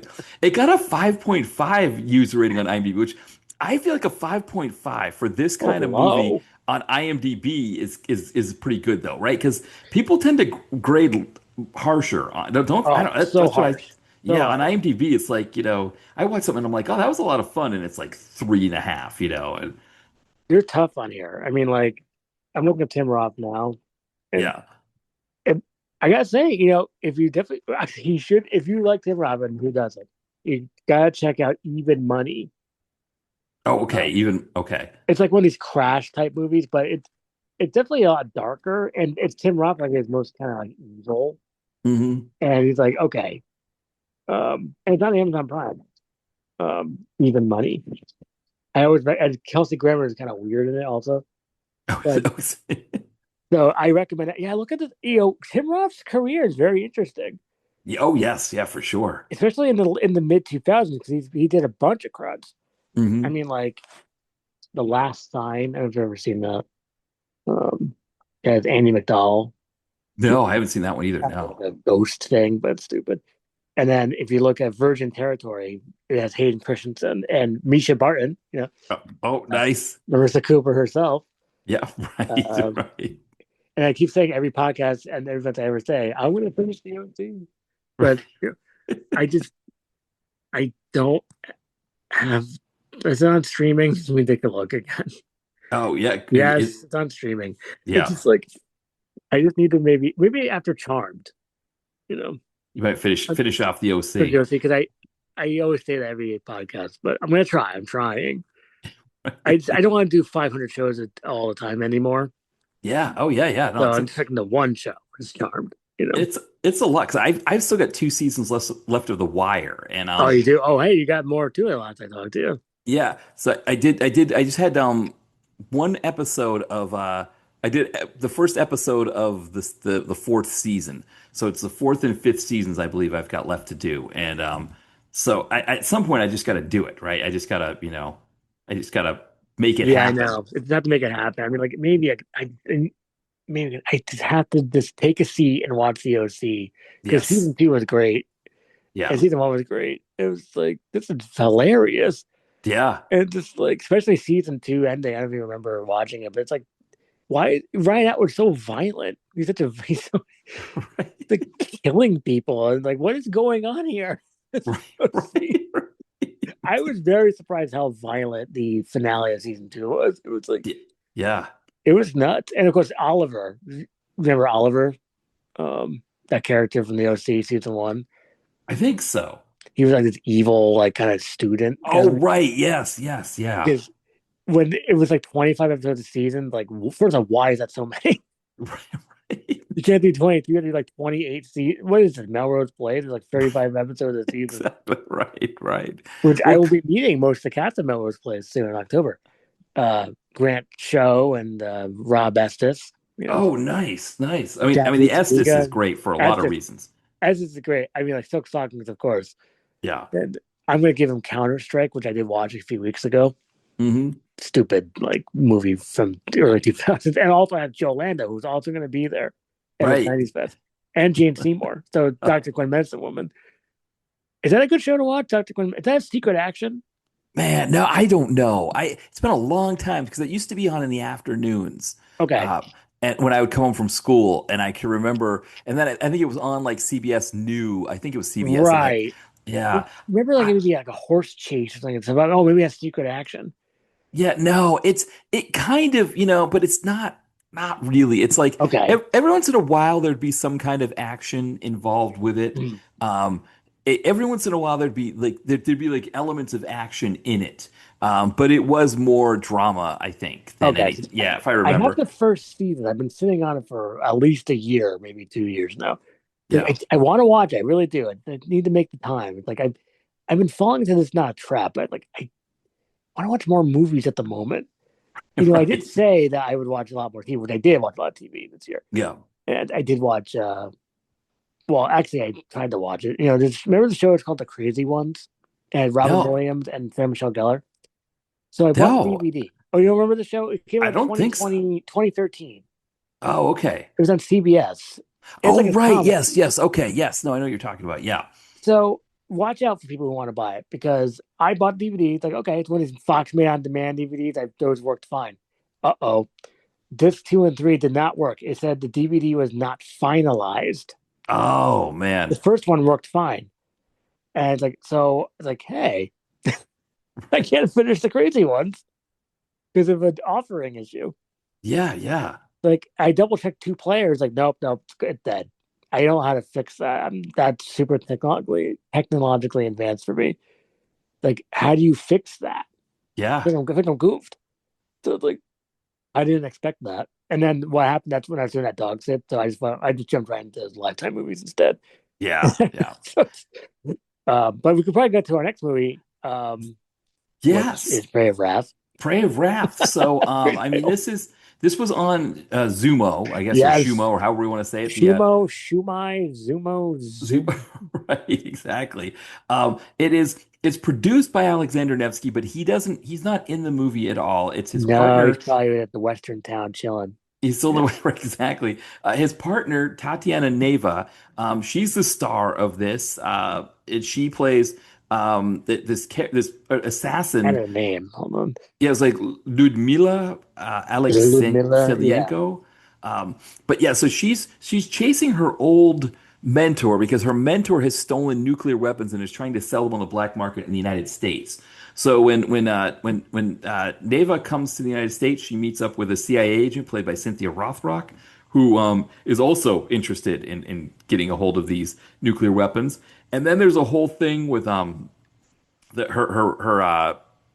her mentors got a wife and a kid, and so Neva is supposed to murder them but doesn't want to. Right. Classic doesn't want to do that. Doesn't want to do Yeah, that last hit. exactly. So because she doesn't do Familiar. that, she's kind of persona non grata back in Russia, but she still wants to finish her mission. And so this is an interesting one, right? Because Yeah. it's So we were about to mention this in the pod, right? About Zumo having no search bar. Zumo has no search bar, so you got to essentially go onto Zumo and just go to like originals because these are, I guess, these Nevsky has a similar to David A.R. White having a relationship with Netflix where they put out his movies. Seems like Nevsky has one with Zumo. Um, Hilarious. What a great deal. I mean, like, exactly, now that's a deal of the century. Nevsky right, and Zumo.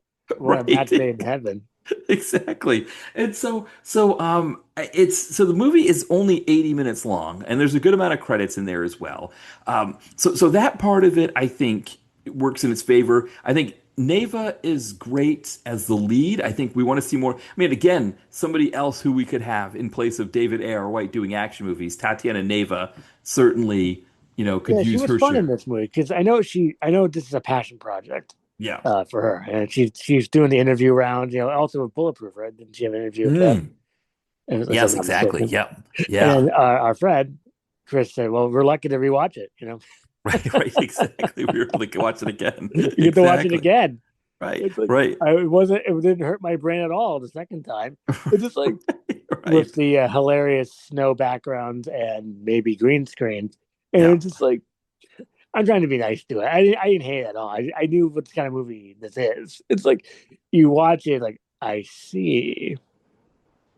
Well, yeah, because it's one of those ones where it's like You kind of give it some credit for kind of just sort of trying to do some We're different trying. stuff. And yeah, like you said, it's an earnest attempt to make a fun action movie. It is also hard to get past the fact that the green screen can be distracting at points. I didn't mind it because it was funny. Yeah, It's like I think I said it in the last time we talked about it, yeah, and it was like okay because you get into the spirit of this silly. This is perfect for Zumo.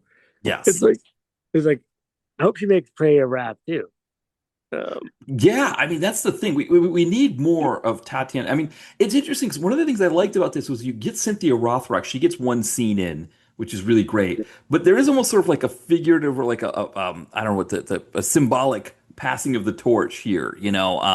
I think Neva could be part of like a kind of a new generation of female action leads to kind of pick up. I mean, nobody's going to be as good as Rothrock you was, can't. right? At least Rothrock had a fight scene, which is good, Yes, albeit exactly. mildly low rent. But it's just like it's fine because you get into the spirit of the low rent Yeah. material. It's just like I so you can't hate this movie.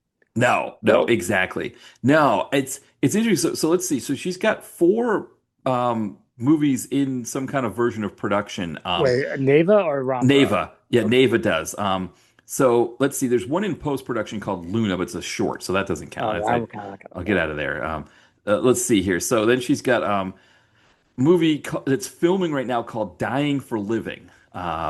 Which Really these feels kind of titles, feeling fair. yeah. It's Oh, like this is directed by Patrick Kilpatrick. I would So say it's supposed to be out at the end of this year. It's supposed to be out in December, apparently. maybe on Zuma. Yeah, it could be perhaps. I mean, it's got Costas Mandylor. It's got Rothrock in it. She's in it as well. Robert Miano, a ton of people in it. Nina Wait, all of our Bergman. favorites. Yeah, Gruner's in it. It says Neva as well. Let's see who the producers are, because that's always going to give Okay. me a sense of who, if this is a Nevsky. I don't Nifty see Gun. Nevsky's name. No, Patrick Kilpatrick's one of the producers. But I don't see anybody else that I recognize here. But I mean, Mike Ferguson is in it. We Oh, nice. from Operation Black Operation. Operation. Yeah, right. Whatever. I love Mike Ferguson. Yeah, a lot of people that we recognize. Chuck Liddell. Oh, Um, nice. This is a good yeah. lineup. It's right to the podcast. Right. So this could be a good deal if we get it on time.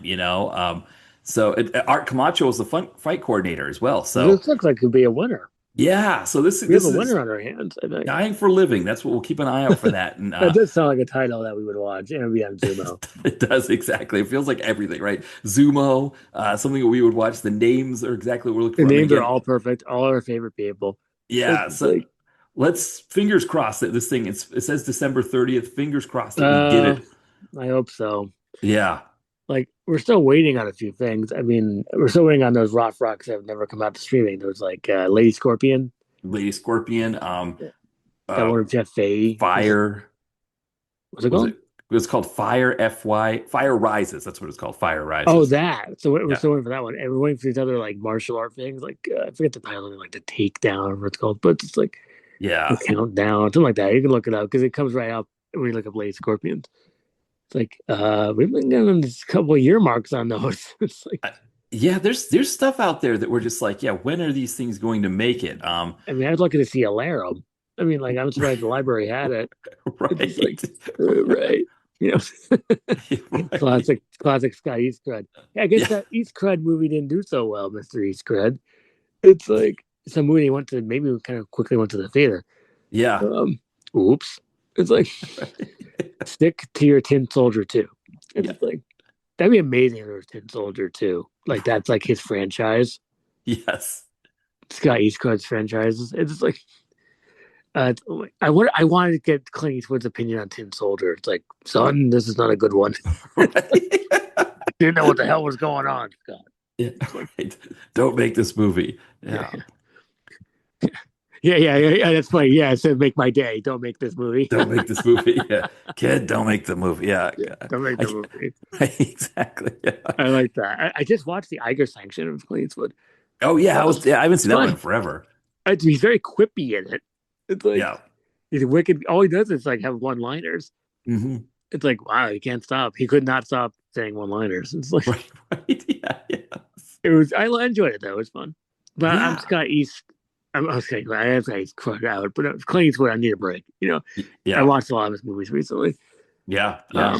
But for this movie, I'm going to recommend Prey of Wrath because you people who listen to this podcast or read the websites, they know what you're getting into. It's like Yeah. you know what And this is. And I think that the Tatiana Neva factor is Yeah, a she was bright fine. spot. Yeah, I mean, I think that's one of the things. Like when we compare these two movies, David A.R. White's one and this one here, that Prey of Wrath.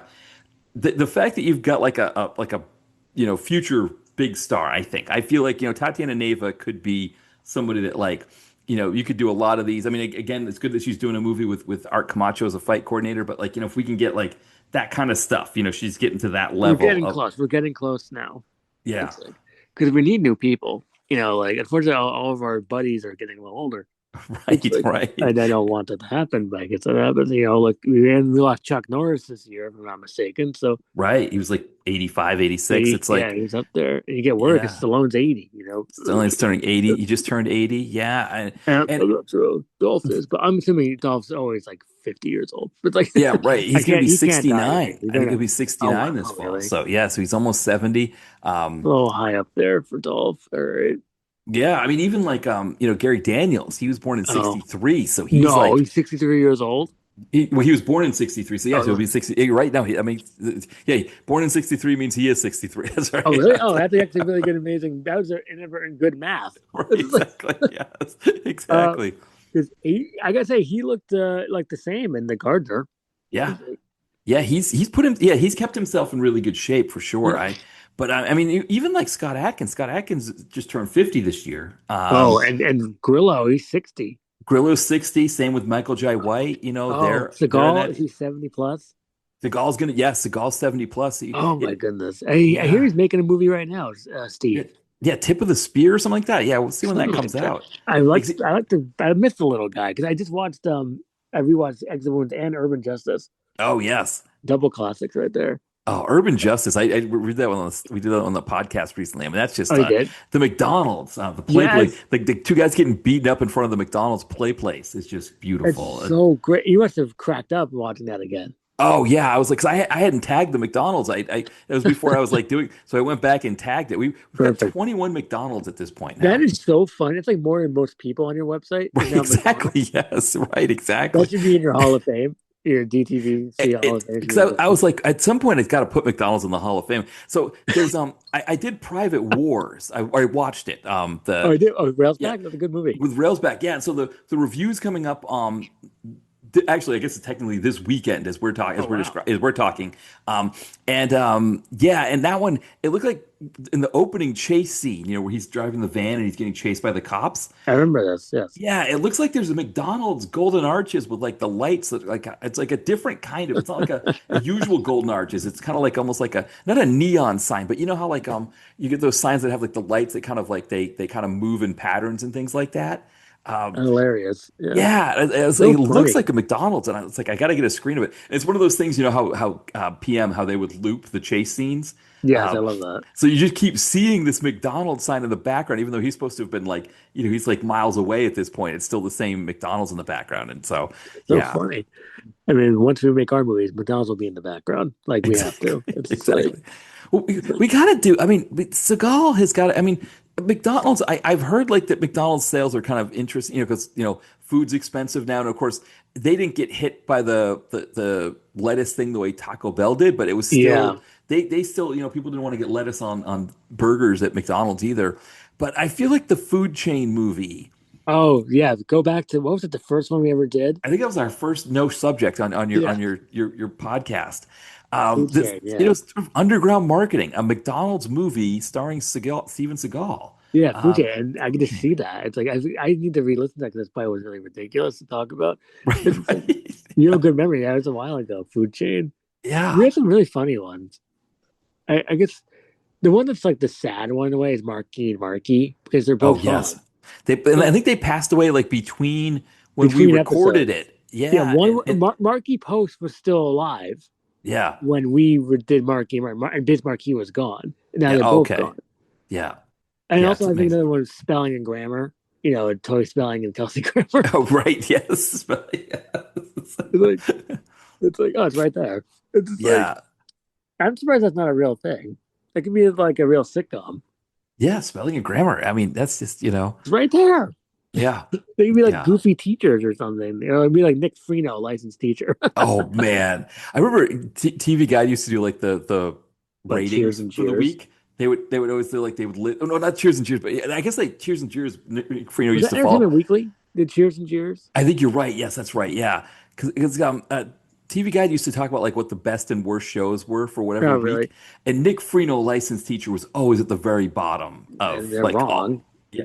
Yeah. Well, because we had like a fake Jim Carrey guy, and I was very popular at the time. Yes. Yeah. Like, Nick Frito license. It was a classic. It was like that early period. Like the WB half of CW. Versus the UPN. yeah, there's some amazing stuff. They did a better job, I think, with like the Dawson's Creek and Buffy the Vampire Slayer and stuff like that. Whereas like UPN, they were like, well, we got a couple Star Treks, and then they just didn't know what to do with their sitcoms. They were like, I mean, Moesha was a big one, but It then was, like it it was was like Homeboys in Outer Space. Was right, always the Shasta controversy. Chaz McNasty, McNasty, which I watched and yeah, talked to Jake Busey about in person.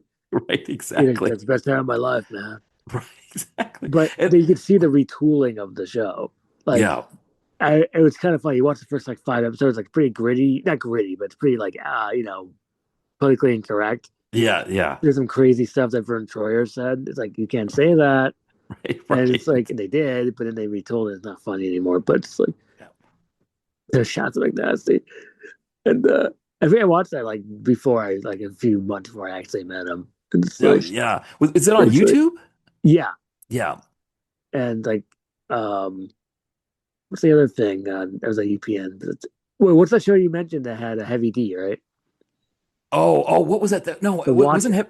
heavy. Yeah, it was Sir Mix-a-Lot. Sir Mix-a-Lot. Oh, wasn't the heavy D? Okay. Not heavy D, or Sir Mix-a-Lot, right? Where he would like, yeah, he had like cameras everywhere, and he would like watch things that were happening. Yeah, I mean, I'm still impressed that you remembered that show. It's just like, right. Yeah. well, the best UPN show, obviously, in my opinion, in my personal opinion, is Deadly Games. And I Yes. know I can talk about that show till all the cows come home. And I Yeah. know every episode inside and out. I know I can talk about it all day. And it's like just watched it. The DVD is very, very, very expensive, but they're all on YouTube now at high quality, Oh, nice. including the final episode that was never aired. And I was shocked. Yeah. Of course, you're like my TV. I wonder what show I'm about to mention to you that's now on Amazon Prime. It's like maybe it's called The Player. Oh, the player's on Amazon Prime It now. is. Yeah. Oh, as we're talking here, I'm going to be going to Pittsburgh to catch a baseball game, and so I could probably I think I could download some of the episodes if it's on Oh, Amazon nice. Prime. I think I can download them It onto just my hit Prime phone. finally. Yeah, yeah. So It's okay, awesome. It's just an awesome show, and of course, Fastlane. Fastlane is one of the yeah. I was talking with John Cross about that because he Oh, was John Cross saying likes Fastlane. no, because he was talking about how they want to do a new Miami Vice movie with like Austin Butler and Right. Michael B. Jordan. And I was saying how, and he was saying like, why do they need to remake Miami Vice? And I was saying how the way to remake Miami Vice is to do it the way Fastlane did it, where it was, it was essentially Miami Vice, but they set it in Los Angeles. It was modern. It Yeah. had Facinelli, it had Bellamy, it had Tiffany Amber Thiessen. It was like a modern version of Miami Vice. So you could see, Exactly.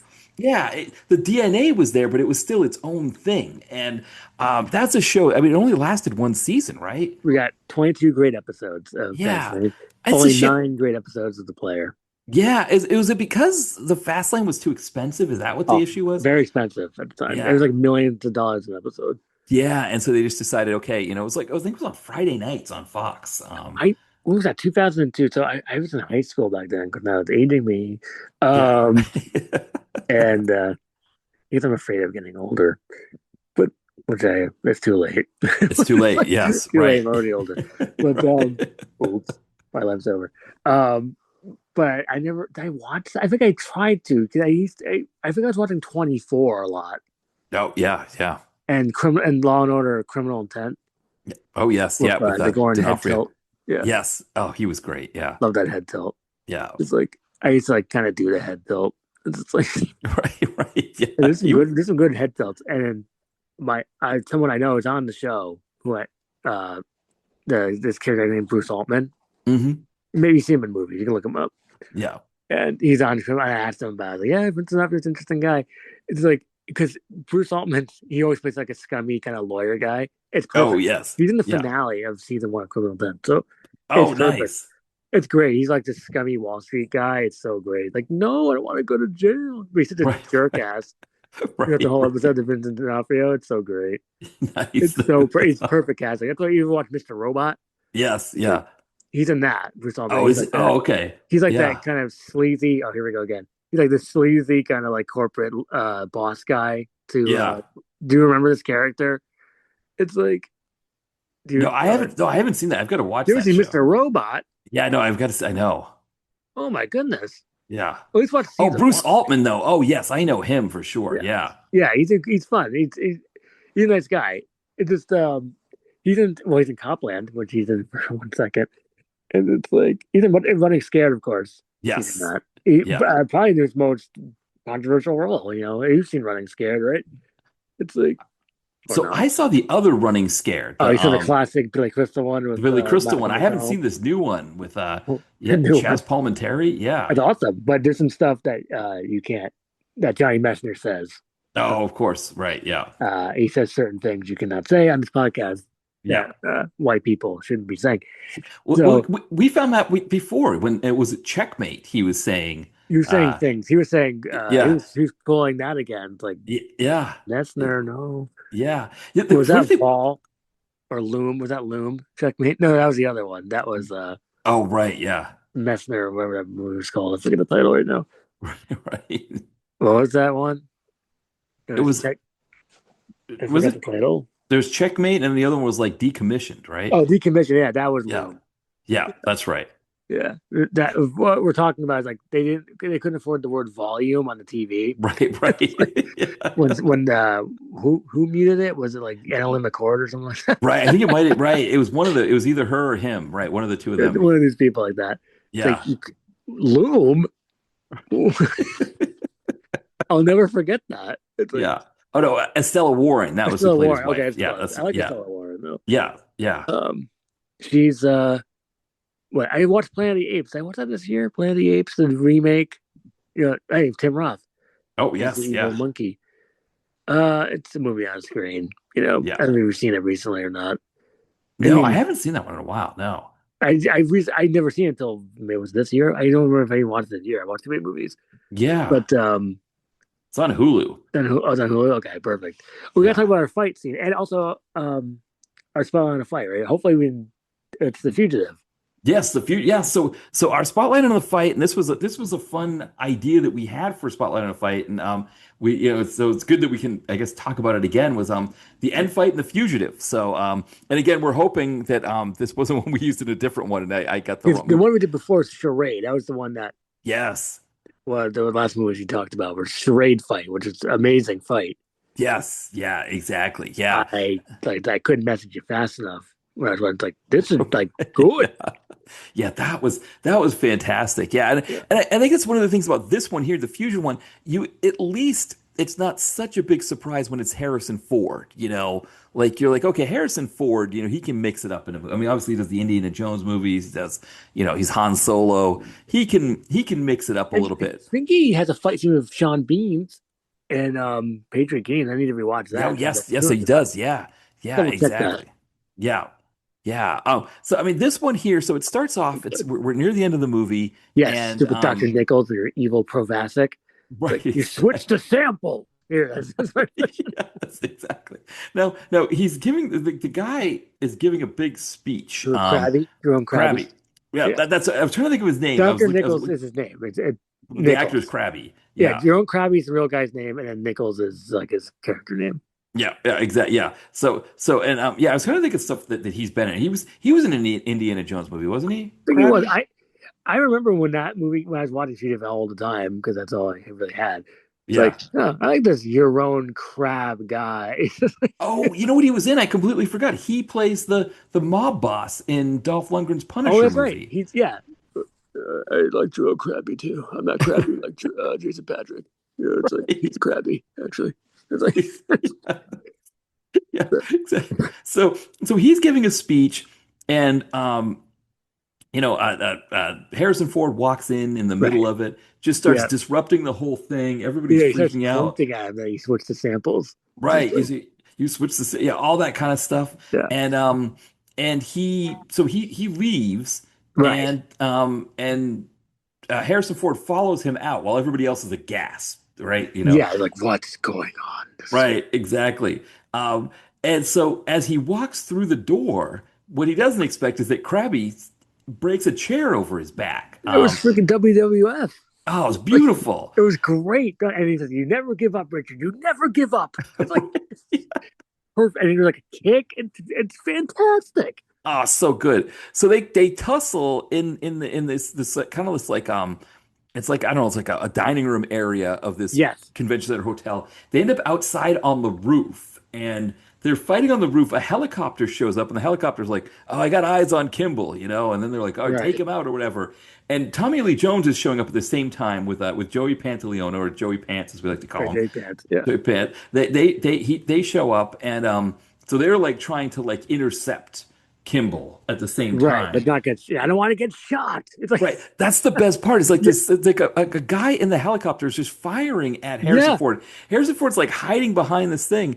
And then Tommy Lee Jones gets up there and he's like, call off the helicopter. And they're like, why? He's like, because I don't want to get shot. And Yeah. it's Yeah. like, It's perfect.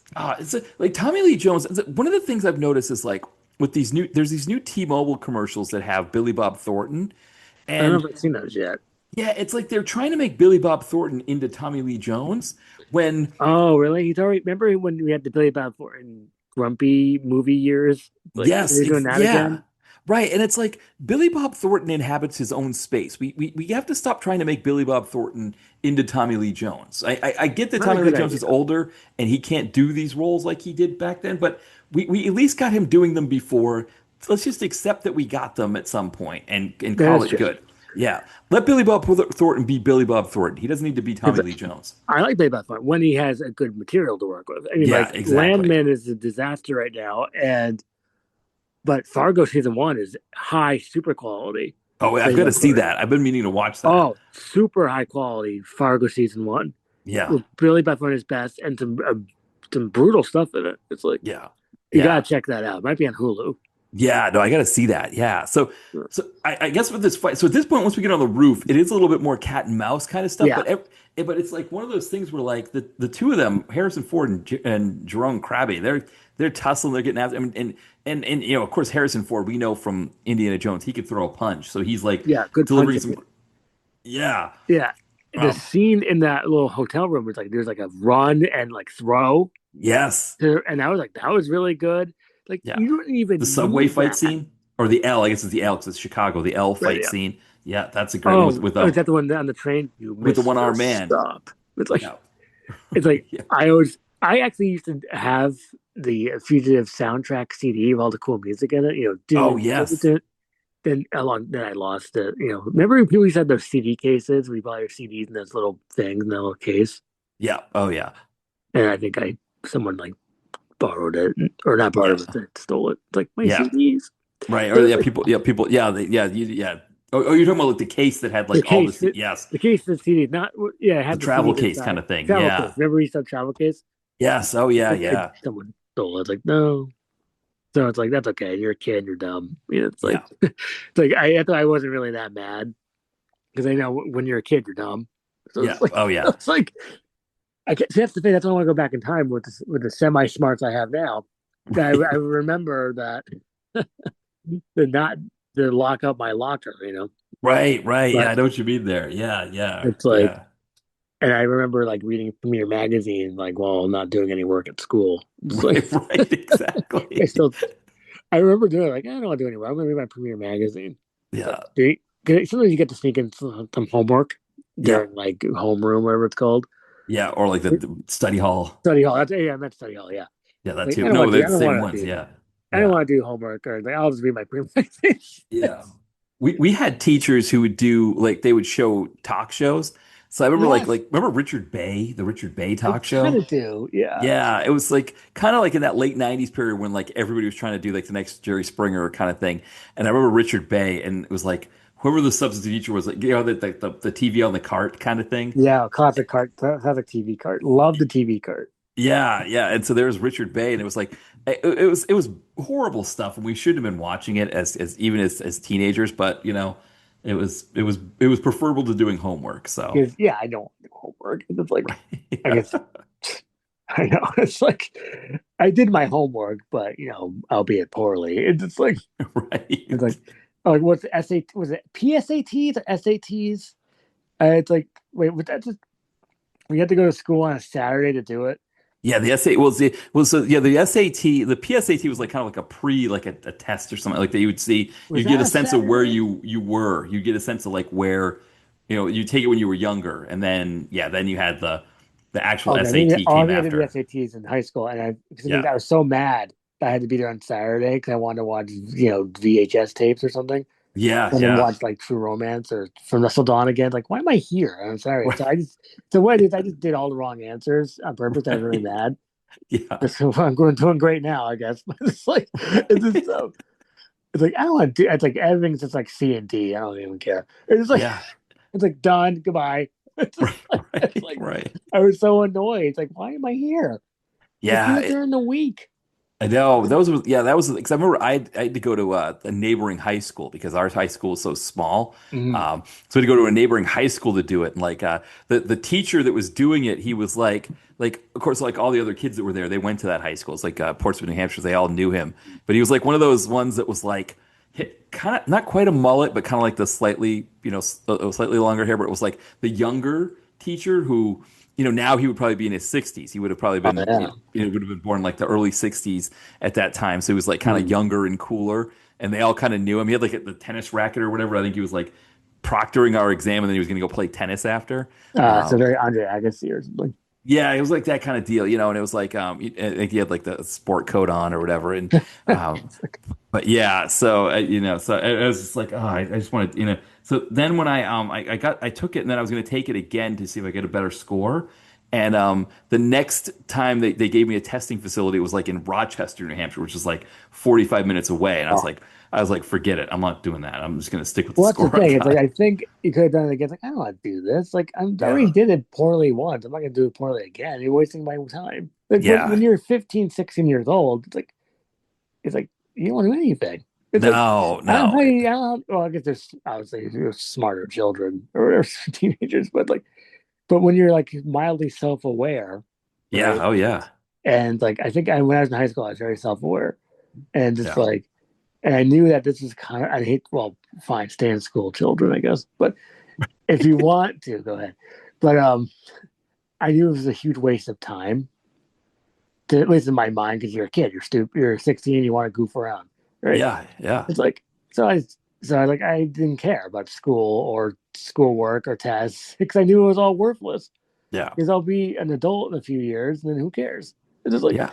I guess that's not a good way of thinking, I guess, but it's like because I didn't go to like some fancy colleges or anything. I just worked at the video store. Well, 'cause I think what it is I think it's like it's hard. Like, yeah, when you're a kid, like some kids, they kind of think like, oh, high school is like the most important thing ever, and Nah. it's like it's such a small part of anybody's life. Like the 4 years. It's just when we're younger, 4 years goes by a lot longer than it does when Oh, you it get felt older. forever. I remember when I was a sophomore, like, hello, can we be done now? Right, exactly, exactly. But I think it is one of those things that like there should be a better system in place that like, and I guess there are on some levels because there's things like community college and stuff now where kids can like Right. If you want to go learn about after. that. Yeah. But like, like I remember like, 'cause when my brother when he graduated from high school and he was like, oh, maybe I'll take a year off. And I was like, no, don't take a year off. Just go right into college because it's like you don't have to work. But the problem is that like for me, I know for me as well, like you get into college and you're like, all right, well, what am I going to do? And you have to like pick the stuff that you want to do like really early on, and you're kind of stuck with it. You can change majors, but then you end up being, falling behind if you change majors and stuff. And so it, It it is, always it's seemed kind of a hassle. Like it yeah. seemed like red tape and like I don't want to deal with all this work at Best Video or whatever the rest of my life. Yeah, Whoops. But it's like one of those things. I don't know, like if there's going to have to, they're going to come up with better systems for these kinds of things. But it is kind of a pain. It's like like Yeah, it's it's not an easy system. I mean, the original system was designed to train people on how to work in factories. That's why there's like the bell and everything's Oh, I never really regimented. thought about that way. Yeah, Saved because by the essentially, Bell. That's what Screech wanted to do. Right? It's kidding. right, exactly. And it was like Eventually. the whole idea was to kind of get people who were used to working at farms, working on farms, where on farms, everything was kind of done. Everything was timed based on the animals, right? Like when the animals needed stuff. In the factory, everything's done on a clock. And So so, we're just another brick in the wall, just like yeah, Pink Floyd said. Got it. exactly. It's all that, but now it's like nobody works in factories. So now it's like they're using the same system that was designed for kids getting kids to be able to go into factories after high school. They're Mm. using the same system for teaching them when it's like, does that even work? Like to just, I always remember when I was in when I was in third grade, I think it was, we were playing Oregon Trail. Oh, And nice. You got died of dysentery. yes, exactly. So what we used to do, because none of us could ever play the game well, because you would just everybody would die on the Yeah, way all there. dead. Yeah, I never Right. actually beat it. Well, no. So what we did was we Mm. named all of our family members after other people in the class. Hmm. So when people would die, you'd point at them and be like, "Oh, you just died of dysentery," and then they'd be like, "Yeah, well, you just died while I was fording the river. You drowned. Yeah, yeah. Our teacher got mad at us because she was like, "You're not playing it right." But the thing was, is that we were actually understanding computers better than she was because we were changing the rules of the game. That's kind of how computers work. Is you have to find out how to do things. It's not like a factory where you show up and you have to do everything in order the way it's supposed to be done. On a computer, you're supposed to find out new ways to do things. And so, yeah, it's like I always remember that because it was like in her mind, she was seeing, she was older. She was probably born in like the 30s. So she was Right, seeing, like the older teachers. yeah, she was understanding computers as you follow the directions and do it the way you're supposed to. Whereas that's really, computers are all about finding out different ways to do things and trying different things. Because I don't, maybe I can send this to you, but see, when I used to be in elementary school, there's a place called Rich Hill School Mhm. and in Hamden, Connecticut. And I made like a kind of like an audiobook of all my memories of Rich Hill School because Oh, now you all mentioned the, that. Yes. did I ever send that to you? Or maybe I did, I but think so. Yeah. I it's think, about half yeah. an hour. It's like Yeah. so I wrote it all down and put it in like like a kind of like a little booklet, but I read it Yeah. like an audiobook. And maybe if you already listened to it, that's fine. It's just all these true stories of what happened there. Because now, if I did it now, I forget everything. Because Right. my brain's filled up with Right. like Ryan Atwood and Marissa Cooper's, and it's like just like Right. so it's like it's over now. But whenever I wrote that down, it was like 10, 12 years ago. Like, okay, I have a good memory. Yeah. So No, that's awesome. like I have a Yeah. good memory of all these great movies yet to be watched. It's like it was kind of coming back to me. It's like, okay, okay, right. The guy Yeah. from the grocery store gets shot in line of fire. Pray Rap had the funny green screen. Right. It's just like the Fugitive, of course, had the great fight with the that such a great movie. I was telling Brett, you got to rewatch it. So Yes. I guess we can mention what we're doing next time. Yes. So one is I think we can safely announce that finally Hounds of War Yes, is on a streamer, which is just amazing. I can't Uh, believe 2, 3 years on a wait on that. it came out in 2024. Oh well, it felt like longer. So no, you're right. No, 2 years. You're 2 years, absolutely yeah, right. 2 years. 2 year wait. It took 2 years. It's finally on Plex. Oh, So that took us forever, but we're like, okay, this is big. I mean, this is, and one of the things because I was going to watch it because I need to do another Isaac Florentine movie here soon, mm. but I still got High Voltage to do, so I'll do I that don't enjoy instead. that, and I Yeah, could not get. I think we talked about watching Hounds of War like 2 weeks ago. Then I did this long bit yeah, of sitting, dog sitting, and like I just can't. I couldn't get to it. But I think this week I should be able to sneak it in. yeah. And Um, also, we're doing Affinity, right?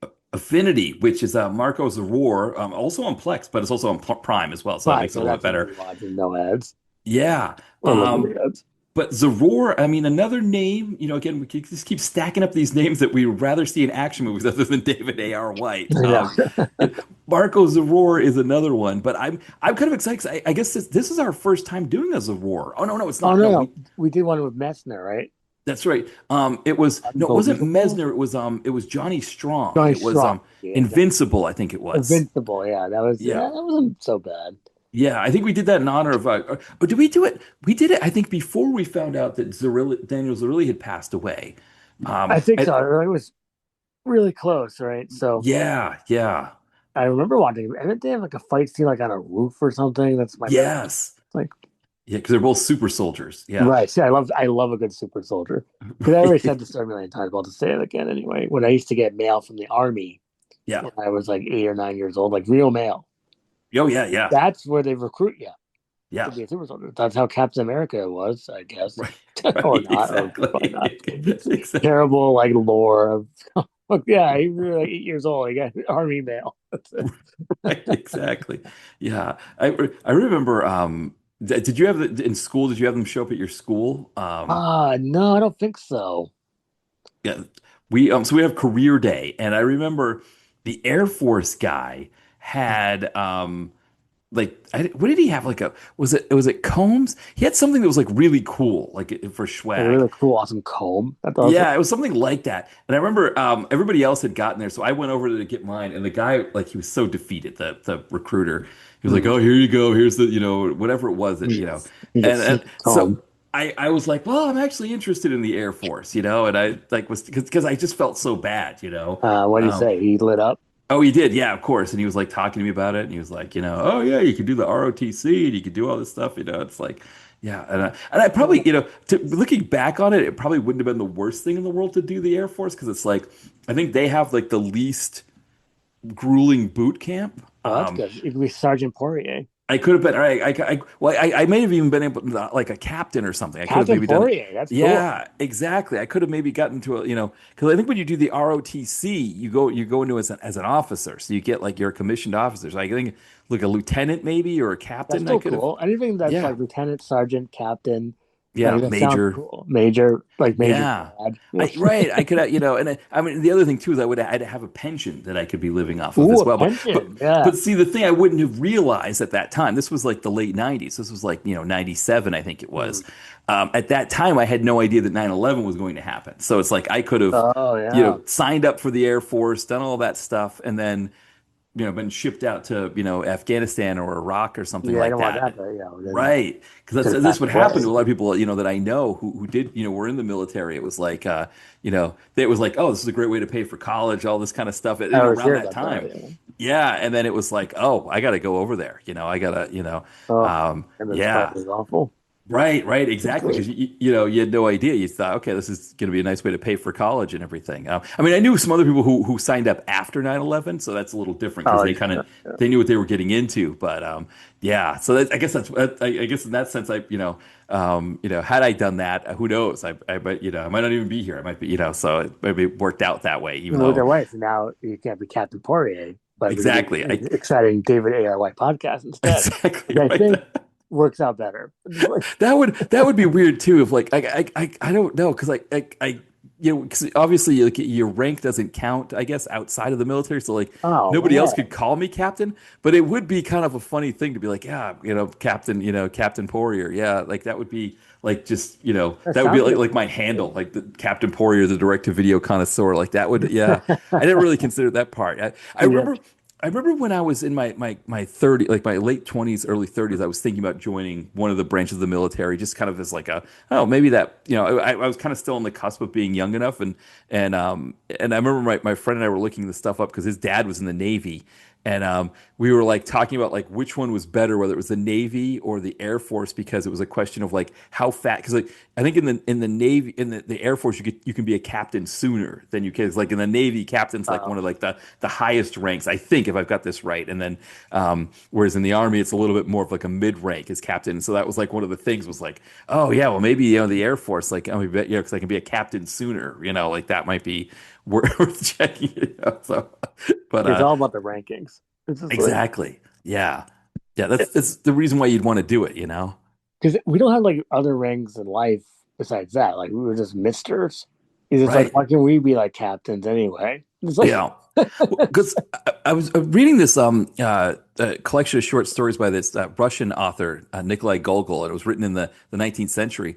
And in Russia, they had both like the military and then like the public service had ranks as see, well. that's interesting. Yeah, So I you could want. be a major, and be a clerk who like does clerk stuff and still be a major. So See, yeah, that's that's something. cool.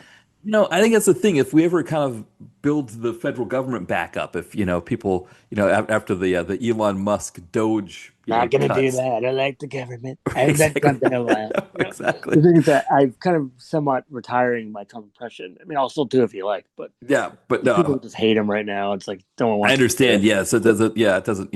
I don't. Even It's Fred doesn't want to hear it. It's like okay, I want. And then if you don't want to hear the Trump impression, I have to semi-retire it. So so I still hear people doing it from time to time because I think it's still one of those things. But I get it too. It's like yeah, people are they don't want to hear it. But it's like if they ever build up the government jobs, that would be right, great if they added ranks as well. But I wonder too if it's like a whole if you can't add them now because then it's like you don't want to be like a stolen valor kind of thing like oh I'm a major yeah right. yeah really your head More like shaved a you can go through major boot camp jerk. right exactly right exactly exactly yeah you'd be like afraid to use your rank right because I'm Yeah, like exactly. oh, I'm a major oh yeah what branch did you serve in the IRS What the right, like yeah.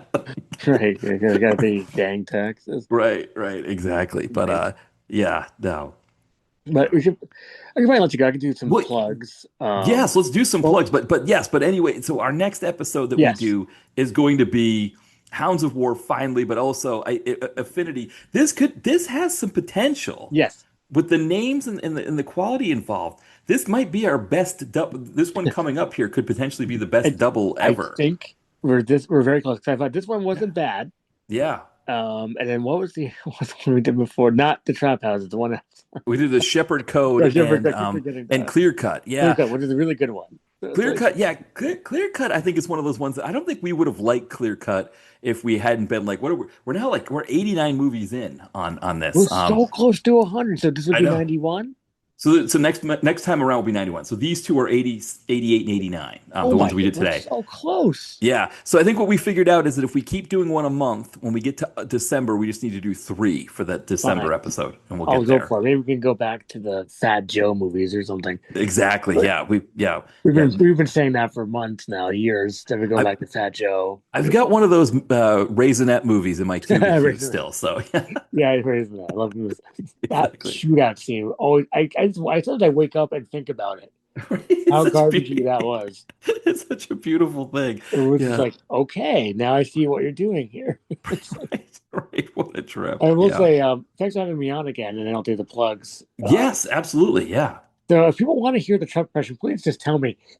I'm gonna maybe mildly retire it. So it's Yeah. like, and I'll just work on some other people. It's so easy to do, Dolph. Just like it's so easy to do that. Exactly. Yeah, I can't right. stop it now.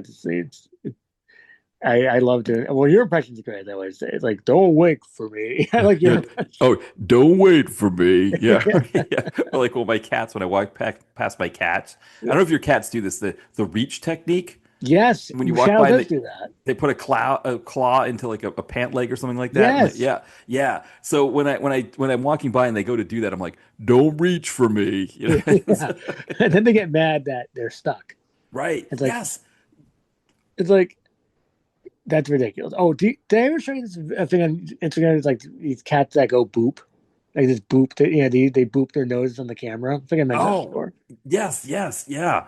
I forget the actual. I'll try to find it, but it was like boop. It's so Yeah. great. It's cat content is the greatest thing. It's ever Because been invented. I think. yeah, because one of the things with Instagram is I usually only want to be on Instagram just to sort of either message, we're messaging and stuff like Right. that, or to like and share other people's stuff. Like that's really Yeah, my you're main good at that. purpose. You're good at that sharing. So I don't know how you do that Yeah, so share well. to stories. Yeah, so there's like a little arrow and it click I there and think I there's a see shared. that around. Maybe I'll have to try to do it once. Yeah, Like, it's so that's I like to do that, but it's like I want to keep the algorithm so it's like kind of positive while I'm doing that around it. So I try to do as much cat and animal content as possible that's like suggested to me. So it's like, yeah, I'll interact with, other blog sites and everything, and, kind of like and share stuff. But then it's like, okay, the cat content, it's like I just keep liking it because it's like, yeah, I want because it's like I don't want to go on that feed and have like, either rage bait or anything like that there. It's like,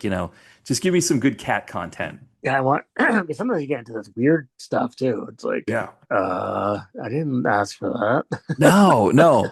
And it doesn't take long. I think, Zuckerberg, he's like pretty adamant about wanting to keep you on the app as long as I possible. know, So doom scrolling, which is not good for us our age. It's like I gotta stop doing that.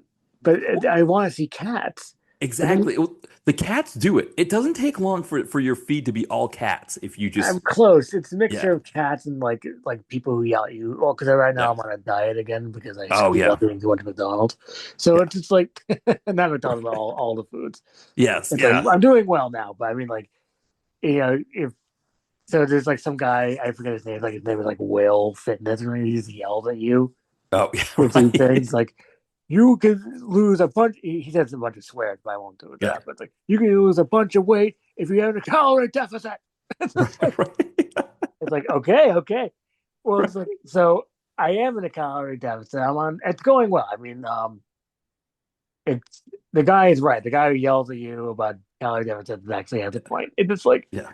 but so I'm taking a break from all the Uber Eats stuff for a little bit, but I'll be back. Yeah. Yeah. I want to look okay in these Heather Locklear pictures. I'll be that's meant to mean Heather Locklear, hopefully, Oh yes. and Lorenzo Lamas, which is absolutely amazing because they're That's gonna dating, be I guess. beautiful. Yeah, I that's don't gonna know be what to beautiful. give Lamas because I want to give him the rage. I asked him about the Roy Scheider fight scene. Right. I Right. have to. That would be Yes. like it would be sacrilege, criminal if I don't ask him about that. Right. And I have to ask him No. about the super jump in Viper or Bad Blood. Right. Yes. I that's like a top person for me, Lorenzo Yeah. Lamas. So I really want to. Hopefully that all works out well. Yeah. Oh yeah, so plugs. ComeuppanceReviews.net is the website.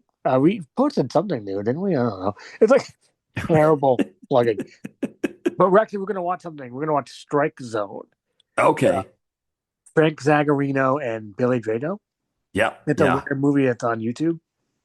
I think it might be a plain slug. I don't think it's Air Boss movie though. Right. Right. Those are yes, speaking of plain Yeah. slugs.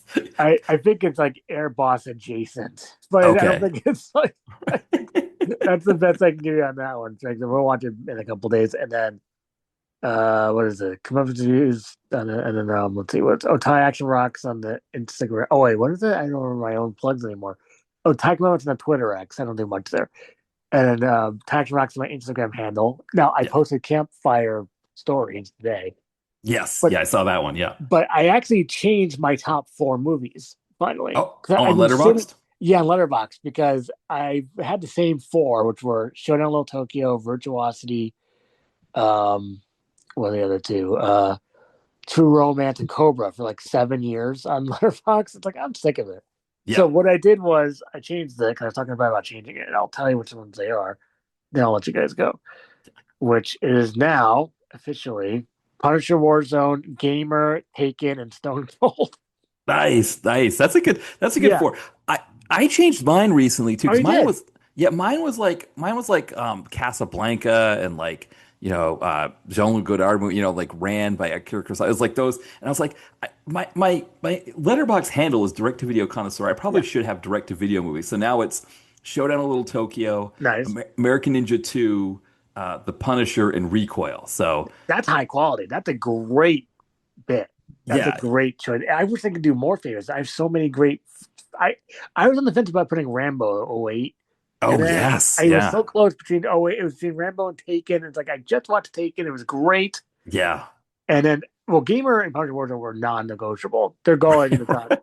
I love Right. those movies, and Yes. I don't know if everyone should at least watch Gamer and Punisher Warzone like every day, like I do. I Yeah. don't watch it every day. I'm just kidding, but it's But the like idea is there. It's funny because I have the Dolph Punisher and you have the I have Ray Stevenson, Ray Punisher Warzone. Stevenson's Yeah, Warzone. I mean, Warzone is right up there. It's amazing.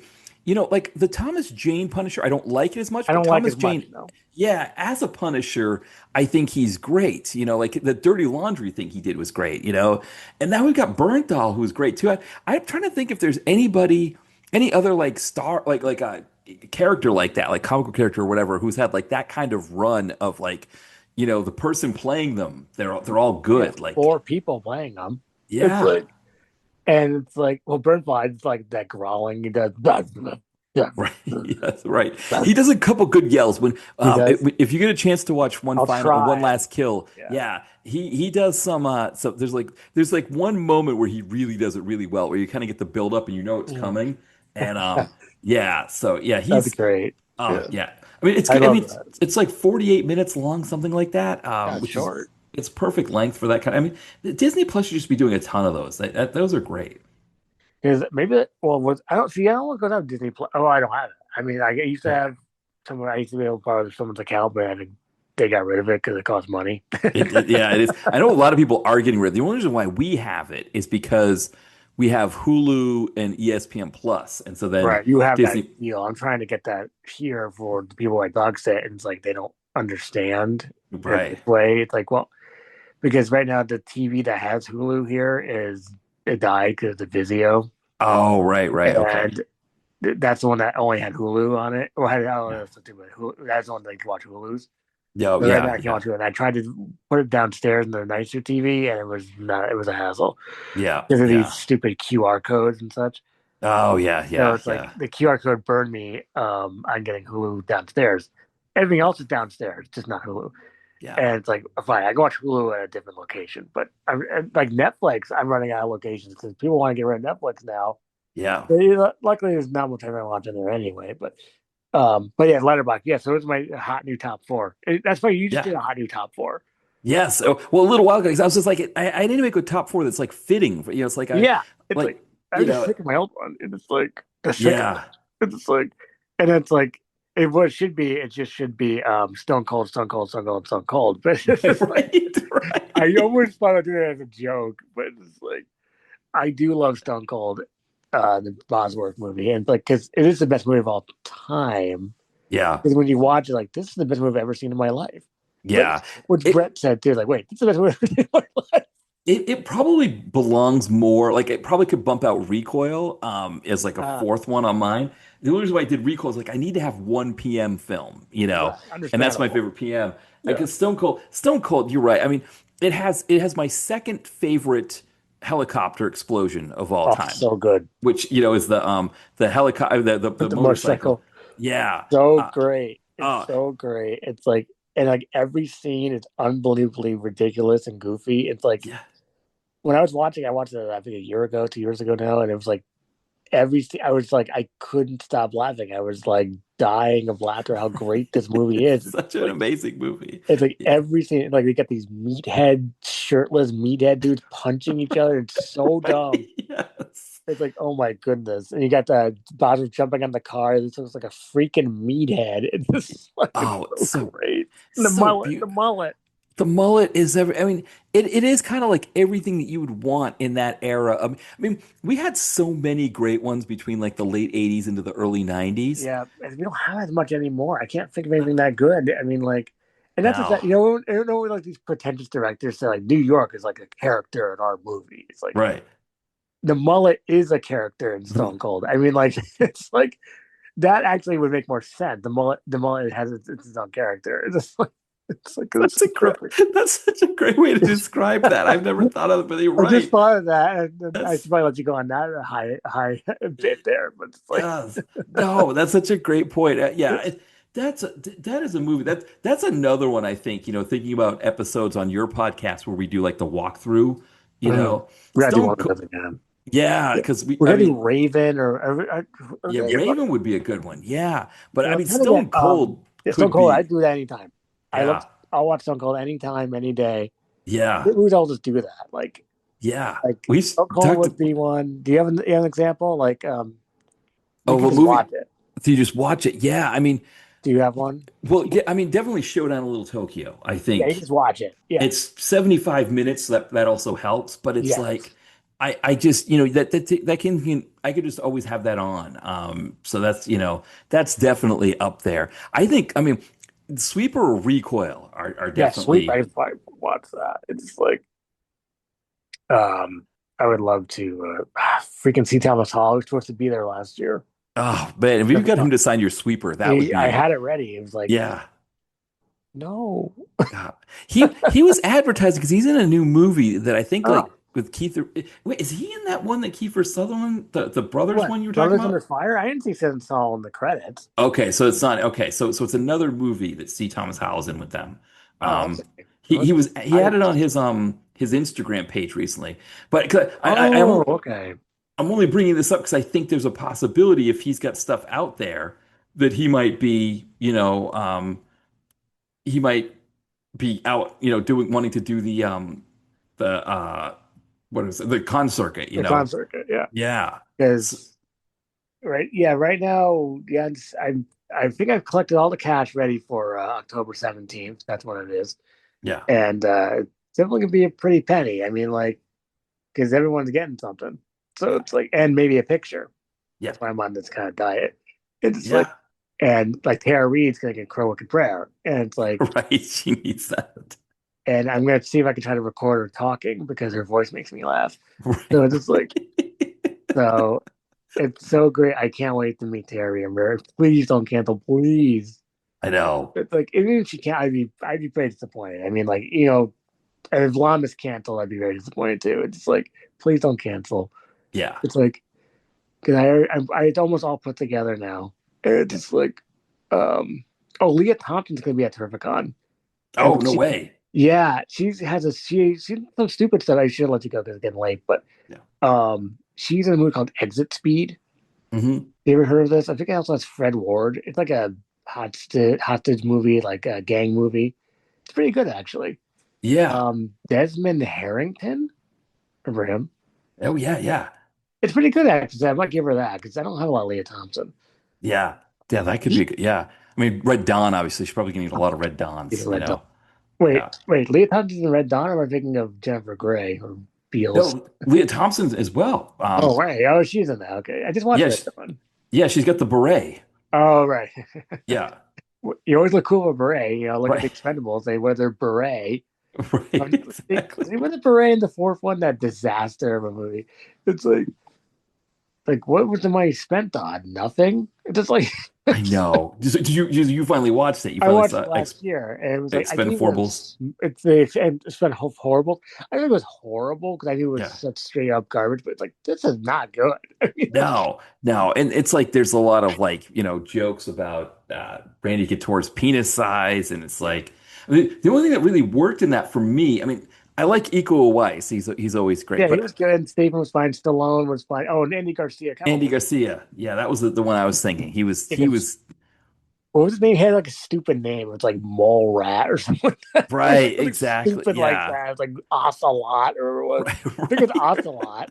Like Might have been, I like yeah. Andy Garcia. I'm a big fan because I just rewatched Things to Do Never When You're Dead. Yeah, yeah, I just rewatched it again. I like that movie a lot. yeah. I don't know if you've ever seen it. Have you seen that? It's good. I've heard of it, but I've never seen it. Oh, it's good. They make their own like kind of gangster language. So if you Oh, ever okay. watch it, it's kind of odd. Like, what are they talking about? But then you get used to it. Also, Treat Williams at its absolute best in that movie, Okay. and Christopher Walken really good too. And I was like, that's what I used to do the Chris Walken impression. I can't do. Maybe I can get it back now if I'm retiring Trump. That's what If Brett you, said. right, you might be able to I get can back. retire Yeah. Trump and I can try to walk him back. It's like Bring- it's so hard because yeah. once you lose something, it's like it's really hard to get it back. One of the things you could, because he does a lot of uh Miller Lite commercials now. Who Uh, Walken? Christopher Walken, yeah. So that might be an inroad for you. I'll try because I sometimes I try to do True Romance bit. It's like Yeah. I can't do it. The lines is so good. Like the devil. I'm screwing up everybody, but the line's so good. But it's like he yelled at Andy Garcia and things. It's so good. It's like he yells at him and then because he yells back. It's very Yeah. it's fan. You got to watch it. It's fantastic. Yeah. I've been meaning to watch that one for a while. So that Yeah, one, everyone's in it that you all love and enjoy. It's just like yeah. William Forsythe and Bill Nunn and like Yeah. Glenn Plummer. Oh, Because yeah. when Those, Glenn Plummer yelled at me on Instagram Live, but it's like we're not talking about my old movies now. It's like we're talking about my new movies. It's like, so yeah. why are you there? Like, Right. Glenn, come on. No, people want to ask about your old movies. That's, like yeah. I didn't even ask about Showgirls. Like I asked about. He did it once. But he used to do a bunch of lives. Oh, yeah. Yeah. And I think I did ask him about what was that stupid one of Corbin Burnson and Matt McCoy, Rangers. Oh, yes. Yeah. He did answer that once. So Okay. then I think maybe I pushed my luck. It's just like, but he got mad and he got annoyed once about it. It's like Yeah. talking about my new movie now. It's like thanks, Glenn. Thanks. Come on, Glenn. Come on, help us out God, here. come on. You've been in some super crud, sir. It's like Right, right. some of Exactly. the stuff has been crud. Like Oh he yeah, he is like another level. I know. Again, that Jay Horton that I was talking about earlier, he cast Glenn Plummer in his stuff, oh really? and What's he like to work with? it's like, well, he says he's good to work with, but it's like he can usually afford him for one day, and so he Right. just does like the one day's worth of Glenn Plummer, and he finds different ways to put it Oh, into I his love that. movie. I love when people used to do that. And well, the last final thing I'll let people correct me. Like there was a super crud Glenn Plummer movie. Let me see here. It's like not voodoo something. Hold on, I'll find it. Yeah, I mean, you look at his bio on IMDb, and it is full. It is full of Oh, stuff. it's full of Yeah, wacky stuff. I mean, I like, oh, mean, I'm about to find it. Okay, so it should be Daisy Rangers, Nightclub, which is a classic. Lou Diamond Phillips and Lachlan Monroe. oh yeah, yeah. Okay, so it's a very interesting career. I'll give him that. Um, It's got it's tons of definitely stuff. it's on so. Oh, Brothers in Arms. You ever see that? Like, No, I no. oh, it's a classic. It's, David Carradine's like a hip hop western. Corrupt is in it. Oh, it's so It's nice, stupid. It's nice. stupid. No, Voodoo Curse, the Gidda. Okay. It's on Tubi. Oh, I see it here. Yeah, Oh yeah. God, you look at the cover? No, no, I'm pulling Look up at right the now cover, and here. I'll let you go. And it's like, Oh yeah, that looks beautiful. He directed it. Plummer directed it. I know. I never had a really chance. And also, it's written by John Claude Lamar. He's ever seen this guy? It's just like he's made like these kind of urban movies, Yeah. and it's like sure, it's like he plays like a pimp in one of them. It's like, Oh, I oh recognize him. Yeah. yeah. Okay. Oh, that reminds me. When I watched one of these movies, these Lifetime movies, what was it? Oh, it was Walking the Halls, also directed by Doug Campbell. Right. Um, my new favorite director. Um, there was like this evil white pimp guy, and Hmm. it was hilarious. It's like, give me my Oh, money now. It's like, it's like, it was so like, it was not really that intimidating. So yeah. it was like when he's like trying to be intimidating, it was just really fun. It's like, it's Canadian pimp. Right. Right. It's like, that's what's so great. Oh, I mean, but I don't know if people go because now it's running late. But I will say, D- thanks for having me on. I'm excited to watch the next two movies. I thought these yes. two movies weren't bad either, by the way. No, this wasn't a bad. I mean, thank you again for coming back on and Oh, you're doing these welcome. ones No again problem. as well. It's You know, okay. so Yeah, no, I no appreciate that. problem. And yes, I'm definitely excited to check out these next two as well. So yeah, we'll definitely plan a recording time, for Yeah, those we'll two. set it up. So was it? We just turned July. You're posting this what, July or Yeah, so August? I'm gonna get it in July. I'm gonna get this one Oh wow! out. So maybe something in August because as long as August 9th, that other thing, the Terrificon, then I Yeah. I'll have some time. I think my time's gonna be freed up, so Okay, that should work perfect. out well. We'll talk about it soon. Yeah, I'll let excellent. you That know. sounds great. Well, thanks again for coming on, and You're welcome. thank you everybody for listening. We'll be back soon. Bye, everyone. Bye bye.